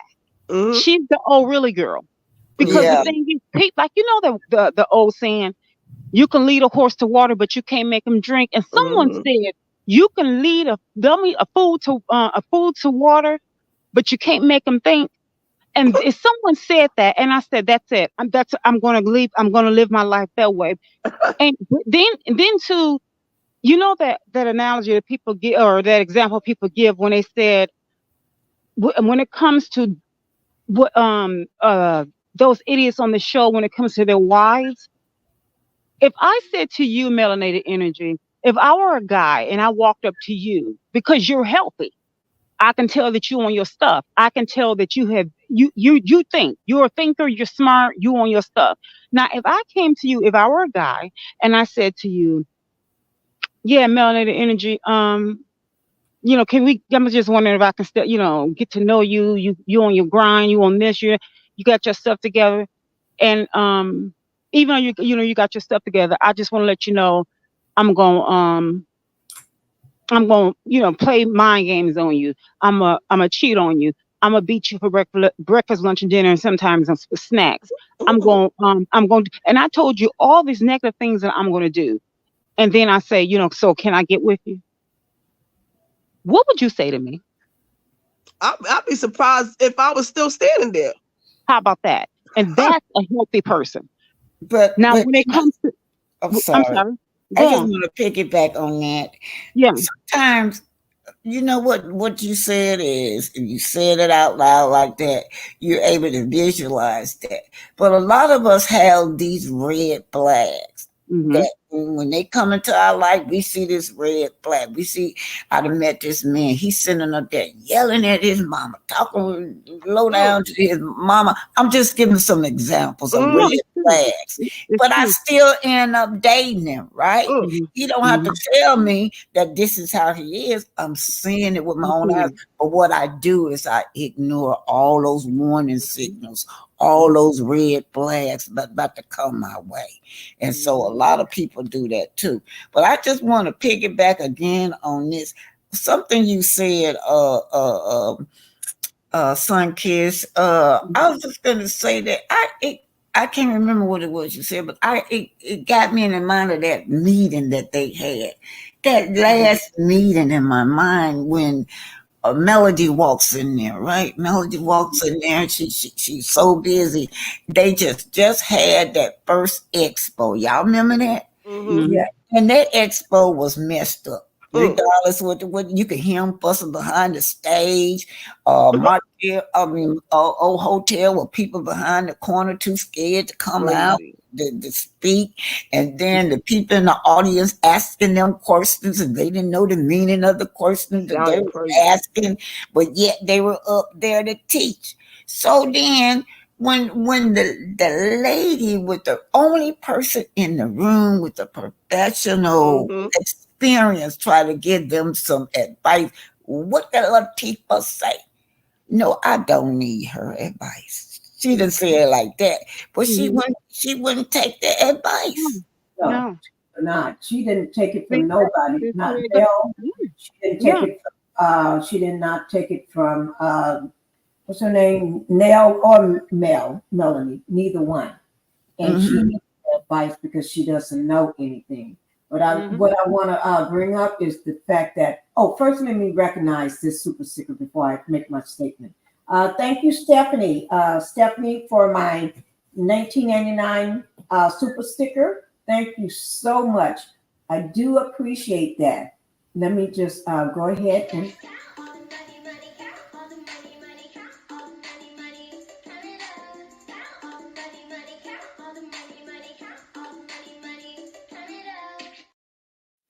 Thank you, Stephanie. I do appreciate that. And let me just say this here, that on the, lose my train of thought, on the show, which is a Cry for Help, Tracy story. Now, she overlooked all the warning signs. And he first love bombed her. And it said that she was so love bombed by him. He showed her all the goodness that he got. He was dishing out all the goodness and loving on her and making her feel special, right? And then as soon as that happened, it wasn't no time at all. 2 days later, she shows up at his work site, construction site, and he went off on her in front of everybody. She overlooked. When I say she overlooked it, she truly overlooked that, and just kept moving along like it was such a it didn't matter. Now, not just that, she overlooked that. She overlooked that all those outbursts he was having toward her. Anytime he get mad at his co-workers or anybody, he take that anger directly to her, punching the wall, putting his hand through the walls, screaming, knocking her upside the head, down. He even RAP'd her over nothing in front of her son that was sitting in the high chair. He took her and just was beating her and then threw her on the bed and decided to RAP her. And that wasn't the only time he did that. And she just kept overlooking. From day one, she just kept overlooking. And the fact that he wanted to know everybody in her life, where's your father? He wanted to know who was that person in the picture. And she said that was her grandmother. He wanted to know was she still here or not. Oh, she's unalive. She's no longer here. Then he asked about her father. What kind of guy is he? So he was filling her out, trying to find out who's in her life and everything. And the disrespect, soon as he makes her around his friends, talking to her like she was trash from the street and taking her money. So he gave her all these sad stories. My mother abused me, held a pow to my head. I was abused. He was giving her all this sad story and taking her money that she was making at the hotel to gamble it, to go gamble. And the fact that, and then he got to the bowl enough, he was abusing her in front of the police officers, in front of friends. He didn't matter. He was just in front of anybody, all in public. He didn't care. And nobody stepped in. It was almost like they turn their head and don't want to see it. I turn my head and don't want to see it. Just like what Mel's going through. Yeah. And nobody did anything. And I think of that scene where Mel was on the stage at the reunion, that demon boy walking around, because he always walking around like a fool. He gets up and walks off the stage like hands closed so tight and hands balled up like a robot. He's mad and walking off the stage to go get some ducks, right, from the court. But during that whole time, even before then, all the lies he would make up on her about an RP tape and had the stage agreeing with it. Everybody on the stage nodding with it. Everybody on the stage agreeing with him. No matter what happens, they never call him out on his bull because it's almost like he had brainwashed them and got in their head. They are afraid to say anything or do anything, no matter what happens. So if her life was really on the lines, I don't think anybody would do anything because he got them so afraid to even divorce, concern, or do anything. And I don't think the producers would do anything either, though. I don't mean to cut you off. Remember, she left in the Vegas trip, and nobody went to go behind her. Not even the producers. No, but I think that they are so envious and jealous. Now she got them everything that they got. They would still have been homeless or living with Wanda at this point because she gave them a place to stay. She gave them a car to use. She gave them a job and everything, or job skills. And they turned their back on him due to this demon man. And then the type of people that he draws to him are just like him. Yes. Yes. These people and suggested that they be on this show, lining his pocket up with people like him. So when he needs them, because he know they didn't have a pot to piss in, so he know when he needed them that they're going to swing for him, or I'm going to come for you, or I'm going to take what I just gave you, or I'm going to tell. Now my wife, I've been fooling around, but you got something to lose. You trying to hide you're dragging it up and down the street and laying it low and high. So I'm not, but I'm going to tell. So they got something over their head, just like he had that revenge piece over their head.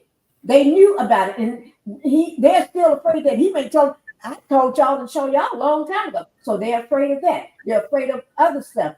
Of him knowing that they've been cheating too.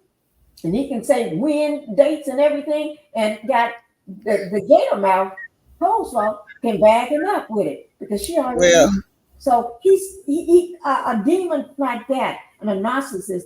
He knows who to pick and who is low and got a pocket pencil, and he used them to his advantage. And that's it right there. Everything that you said is what I was trying. The point I was trying to yeah. make is when I was saying to you, Melanie, energy, you don't pick the narcissist.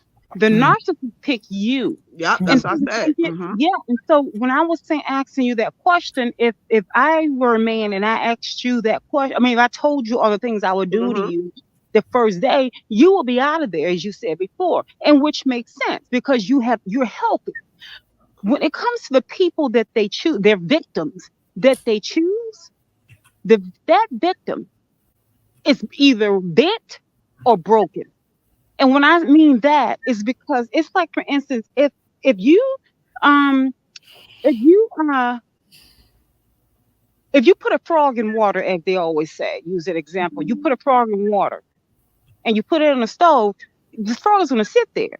But as the water heats up over time, eventually when it gets too hot, then the frog knows to leave. Right. But in the beginning, the frog feels safe. Well, that is what it comes to. When it comes to the victims that they choose, the victim is going to stay there. As Mama Pinkie said, just, being love bombed. They usually pulled on thick in the beginning because they want to get you all roped in. They'll go overboard, making you feel special. That's at the beginning when there's no threat for the frog. And so that is what they do is they break down the mind first. They always want to just tear down the shell. Make the woman feel like a shell. Yeah. Make them make the woman feel like a shell of a woman. And then they are watching this, they know what they're doing. And then once they make you feel like a shell, then they'll pounce on you. So they don't start in the beginning. And so everything that Mama Pinkie and we're saying, that's what they do. But you have to remember, they're not operating just by themselves because they're not that clever as they think they are. They're operating with a demonic spirit, a demonic force. This is not all by themselves because, again, they're not that smart. They're not that clever. They just literally. And you know what up, Sunkiss? Yeah. I was thinking the same thing. And how did they find each other? Look like demons call out to each other because all of them seems like they have diminished ability to emphasize with other people's feelings. It's just see what that person did was when it got everybody like him. All them demons calling out to each other. They can't emphasize with Melody feeling. No. That's how their personality is set up. Yeah. And have you noticed too that whenever you talk to someone that's been abused by a narcissist, we all could tell the same story. From one part of the world to the next, one state to the next. We all tell the same story. We come out saying, this is what I've been through. And somebody else say, oh yeah, me too.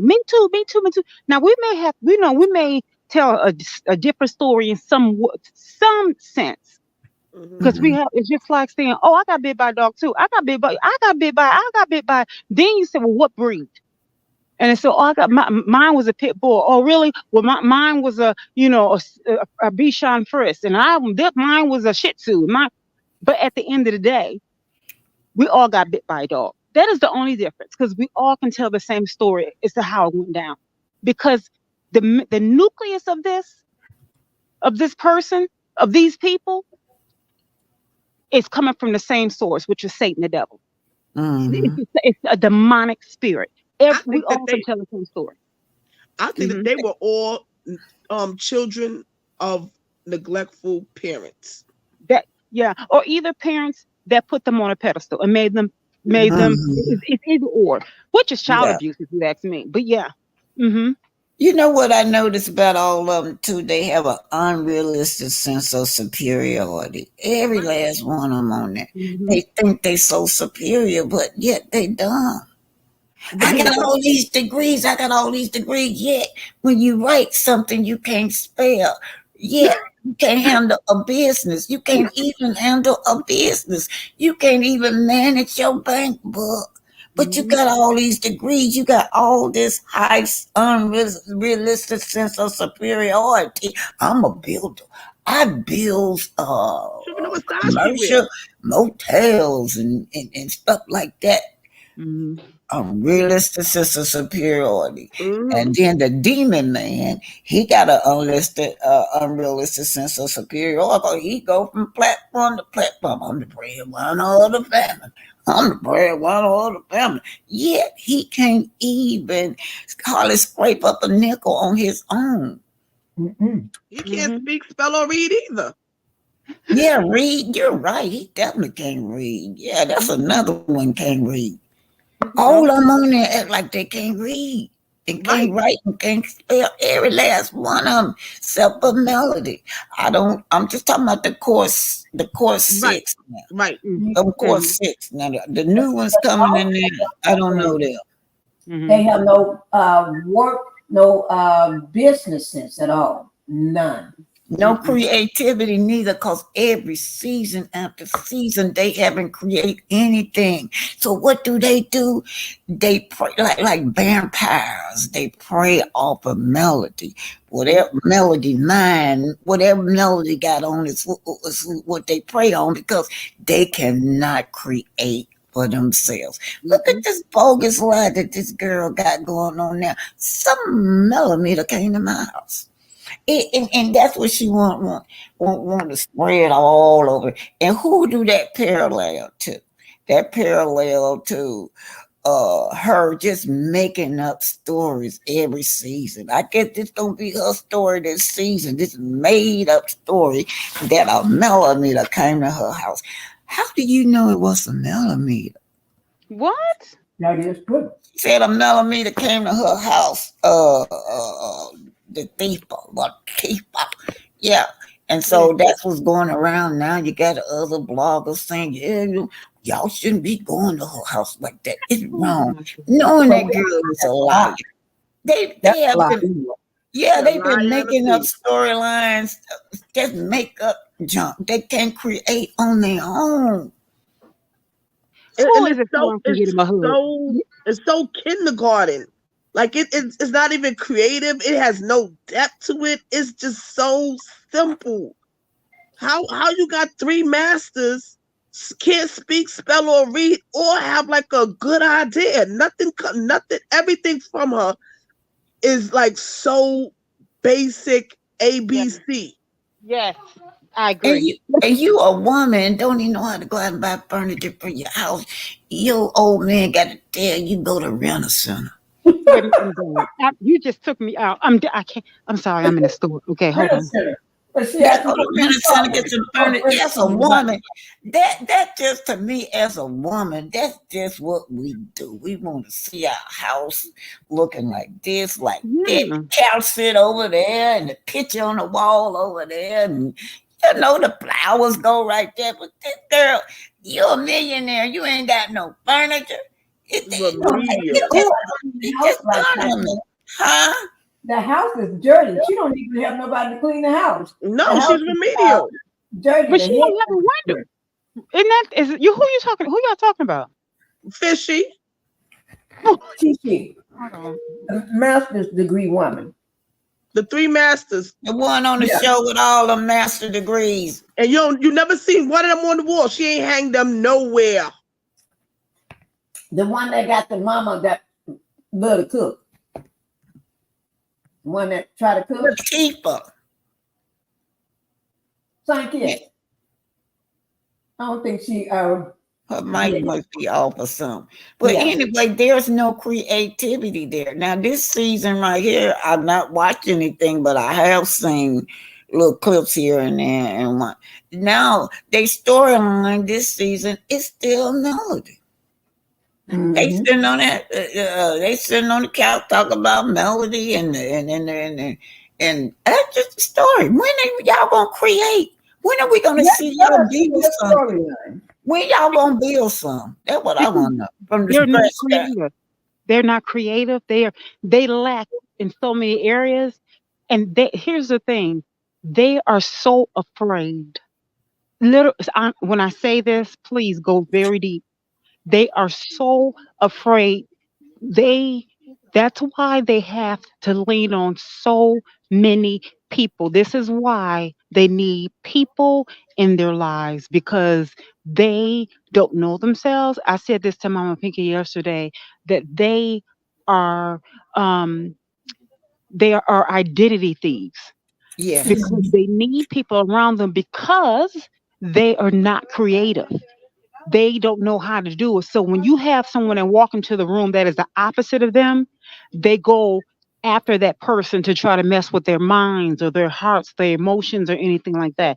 And if someone, doesn't care about that, that bothers them even more. So they try to do whatever it takes. They kick and fight and all that until that person shows them, that they're upset about it.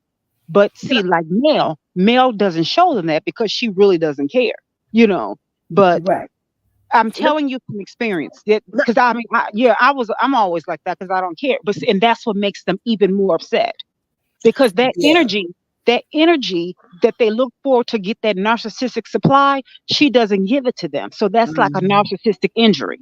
That's why they keep picking her because she doesn't give them what they're looking for. What I was going to align with what you said with is that even the executive producer, he is remedial ABCGED. If you look at all of his work, it all is based in the same. It doesn't deviate from ghetto mentality, non-reading, remedial, loud, obnoxious stereotypes of poverty. He pimps poverty. He's a poverty pimp. And women too. Don't forget black women. He pimps black women. Because that's all he done made his money off of is black women. Yep. I'll stop y'all when y'all wrong. Go off. Seriously. So what I was saying is that when you have someone like Melody or anybody that comes there with anything that challenges their norm, it exposes them. And that's why they become so violent and defensive. It's because you talk about you got 3 degrees and I'm talking to you and you're lost. And then you go, everything is like, an attack or defense, or you just like, you flip it because you don't want to be held accountable because you've been a failure for so long over and over and over again that you become allergic to it. So it's like an automatic defense mechanism. Ridiculous.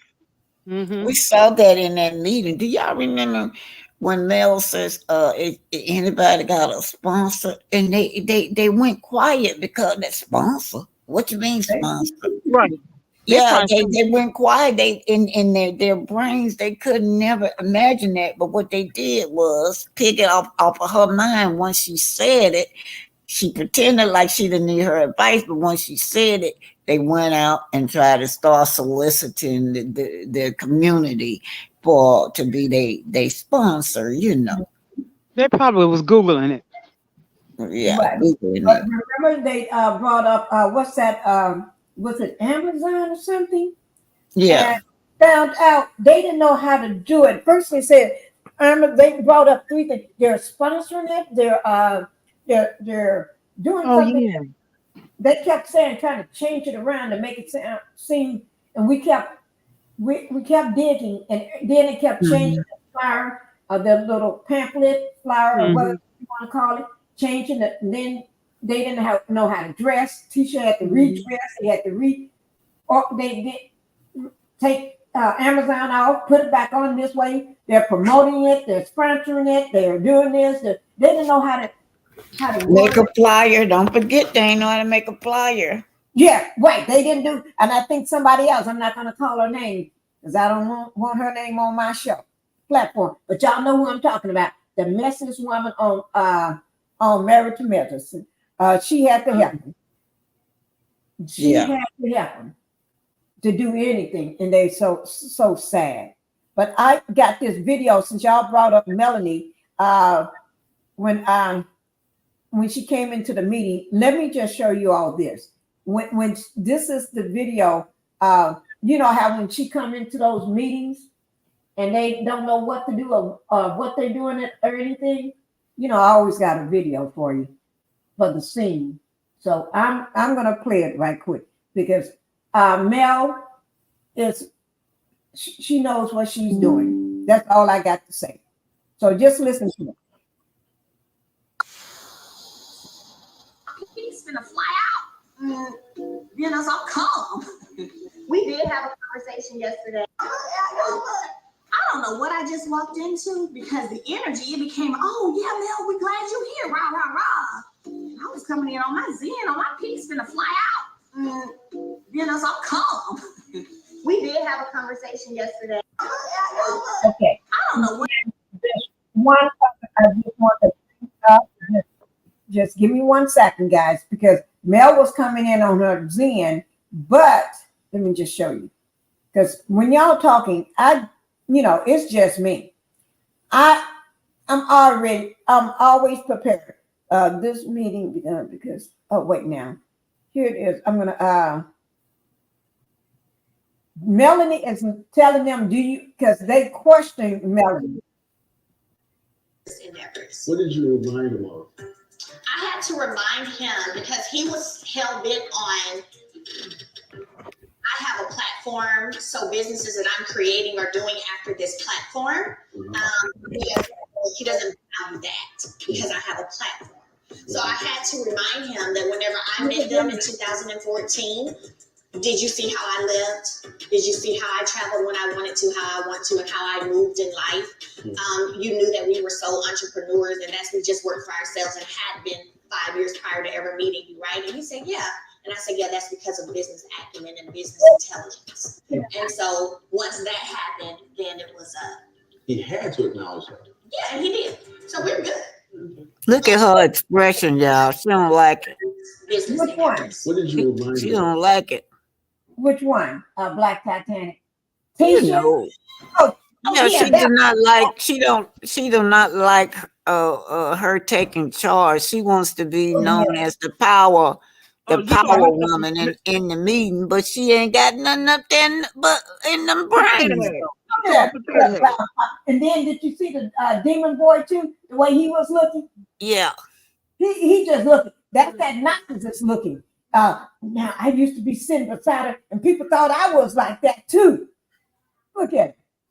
Feeling sad, and then, nobody thought he was like anything when he stated at that meeting that Mel had to read to him whatever papers they were signing. Yeah, now look at him. He don't know what to say. Look, he's looking, looking like they used to think I was a money maker. They thought I was this too, because I had this strong woman beside me. Now I look like a fool. I'm broke. And then she looked like, I'm just jealous of you. Potato head. I ain't got nothing. I don't have a pot to piss in. I'm trying to be like you. That's the woman in the green shirt over there with it busting out. But that her breast is busting out of that shirt. The two demons in the room. The one in the pink shirt and then the one in the green shirt. They thought I'm sorry, go on. Black Titanic, go ahead. They in this meeting, they thought they was going to be able to convince her. This is before the expo, to be a part of that expo, right? Well, people shot everything down that she was trying to say. She shot. Oh no, we're not going to do that. And this woman, I'm like, what's wrong with this girl? But that one over there, Uncle Festus, he was trying to be slick. He talking about, well, she could just do a video of one of them property preservation classes and put it up there for us. Do you know how much money they trying to pick her brains for that. You know how much money that woman get off of them property preservation classes. She was not stupid to do a property preservation class and put it up there for them to make money off of. But but people shut it down anyway. But right. All of them want to pick her brains, and they like vampires. You know how they say vampires come to suck the daylight out of you, come to suck your blood, prey on you. That's every last one of them LAMH when it comes to Melody. Right. They don't listen. She said she has business acumen and business intelligence 5 years before she ever met them. And they saw how she lived. And to come to her with asking her to take one of her businesses and give it to them to put on the stage for free. She said intelligence. What the hell? And don't forget, y'all, how they had been treating her and her children. Talking about her kids' hair, calling them ugly and funny looking, and just dogging her out, putting all kinds of knives in her back, and then living off of this woman when it comes to this show, doing her like a dog and still expect for her to provide for them. Yeah. Now I want you all to see this one here. Now you need to see this one because this is when he was in the bottom and everybody took stuff. Now he looks like the broke one that needs to go to work at the movie theater. He looks like he needs to get a job at the movie theater. Here you go. Guess who owns Scope One? It wouldn't be no Scope without me or Melody. Put some respect on it because everything that you got now, you would not have touched anything if it would not have been us being friends to you and your family. They come in of guess who owns Scope One? It wouldn't be no Scope without me or Melody. Put some respect on it because everything that you got now, you would not have touched anything if it would not have been us being friends to you and your family. Oh my God. He still didn't keep that fire for them. He still got that fire for Mel, but he don't have that fire for them Adam family. No, he don't. Like a script. No, he just showing out in front of Chris. That's all. And then when they come in front of him, he don't have that fire. You know you're going on 3 hours. You're 9 minutes from 3 hours. Okay. Let me have everybody. We're getting ready. Let me turn my volume down. Okay. Thank you for bringing it up. Thank you, Black Titanic. Ooh, I'm going past it. Thank you guys for coming here. What I want to do is give everybody their minute or two to give you a last talking point of everything from tonight or something from tonight. To leave everybody in the chat with something food for thought. And I'm going to go ahead and start with melanated energy. I just want to say happy Mother's Day, everybody. Y'all enjoy your day. And be blessed. Good night, everybody. Good night, melanated energy. And thank you for coming up. And don't you be hanging out without coming up. Okay? No problem. No, I came up as soon as I had to listen to hear it, but I did come up as soon as I got over here. You good night, girlfriend. Okay. Happy Mother's Day. Good night. Okay. Happy Mother's Day. Okay. Thank you so much, guys. I had a great time. I'm sorry. I was trying to get out of the store. I stayed in here too long. You stayed in here too long buying things you don't need. Probably. No, actually, I'm getting these for my babies with fur. Oh, your fur babies. Okay. Mm-hmm. Okay. Thank you. Okay. Did you want to have any last word for everybody? No, actually, I thought. I'm sorry. Okay. Thank you, Sun Kids, for coming out. And with and also, let me just say this. Y'all gonna have to watch this video that I'm gonna drop in just a minute. And it's about Mel. Because she just put out a new release, y'all, and heard it from me. She just released a new song. Yeah, it's beautiful too. Y'all want to hear it right quick? Okay. Okay. I'm still gonna put it out though. Let me put it. And Mel, let me say my thoughts. Thank you, sir. Just stopping by and saying Happy Mother's Day. You are welcome. Yeah. It's. Y'all ready to hear it? Put it in here. Okay. What's your name? See. Oh, okay. Get it Thank up. you. Because I haven't heard it yet. I just see it. And I was gonna put it out in just a little bit. Is it okay? Because some of her songs she put Oh yes, copyright yes. I'm strikes glad on. you said that. I'm glad you said that. You I, gotta I, wait and see if it's a copyright strike on them before you oh put yeah. them in. Gosh, thank you for. I was just gonna say. Thank you for saying that. My thoughts. Thank you for coming in. I know. But thank you for showing your presence, and you're gonna do the replay. I hope do the replay because it was some good stuff that we talked about today. And let me go ahead and Black Titanic. Any last words?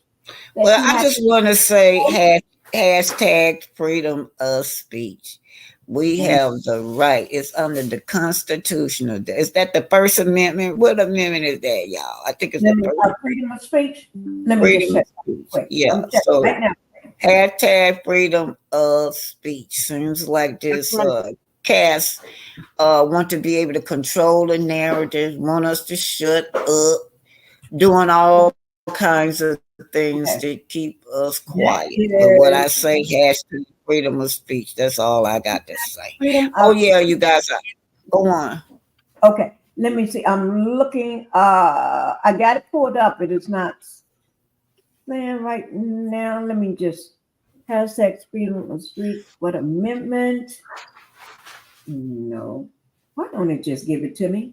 It's okay. Anyway, they know. Just hashtag freedom of speech. It's the First Amendment. Okay, yeah, that's what I thought was the First Amendment. But I just like to push the GoFundMe, you guys, for the content creator. It's not just me. It's for the future too. You guys don't never know. And not only that, y'all know Anonymous is not a content creator. She is a subscriber. She be down in the chat like anybody else. So nobody is not immune. So that's what that GoFundMe is for the content creators as well as the subscribers. He do have others that he have named. But he have yet to release their names. So we want to make sure that, people that can afford, in case they have the legal issue with these people, we have already had the funds raised so that they could, have some legal representation. I'd like to just thank all of you guys for helping me get my lawyer. Thank you all for the support.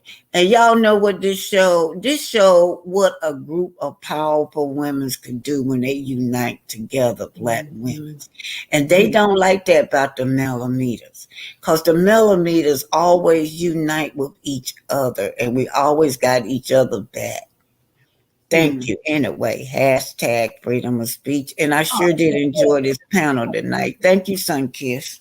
No, thank you. And you know what? Now I do want to piggyback for a few seconds off of what Black Titanic said. That's what I have been trying to say, and I couldn't say it better than what she said. Is the fact that when I said vagina envy, that I think if it were it's not. I think we can see from the show with CK that if it were all of the guys, we can just tell from this bogus lawsuit, he's all for it because of the vagina envy. But if it were and let's not say name on him. Don't mention no name on him, Sunkiss. No. Okay. If it were we'll just call him Jimmy the Cricket with the crown. That's a good yeah, because that's exactly what he looks like to me. But if it were with Jimmy the Cricket, would be okay with anyone besides black, like you said, Black women coming together. That is a narcissistic injury. And so that is why he's extremely upset. And so I that makes my heart warm because of Black women coming together and supporting not only male, but when just seeing Black women coming together with this bogus lawsuit, and how Black women are pushing back and said, no, you're not going to do this. And this is what you're going to get when you try to come after Black women. Not just the fact that people trying to say it's a cult and all that. That's a lie. You're not going to do this and bully Black women, because Black women have been through enough. And so it's more than just, being a petty or whatever. This is more than that. So I think I just want to, piggyback off of that, off of you. Okay. Thank you. Okay. Thank you guys for coming in and being part of the live and everything. And I do want to thank my two super stickers supporters, which is Queen Common Sense was that $3 super sticker, and then Stephanie, also my $19.99 super sticker. Thank you guys for supporting the channel and everything, and I do appreciate everything that you all do for me. Thank you so much, and thank you, Sunkiss, for being part of the panel. Melanated Energy for coming up, also being part of the channel, and my co-host Black Titanic.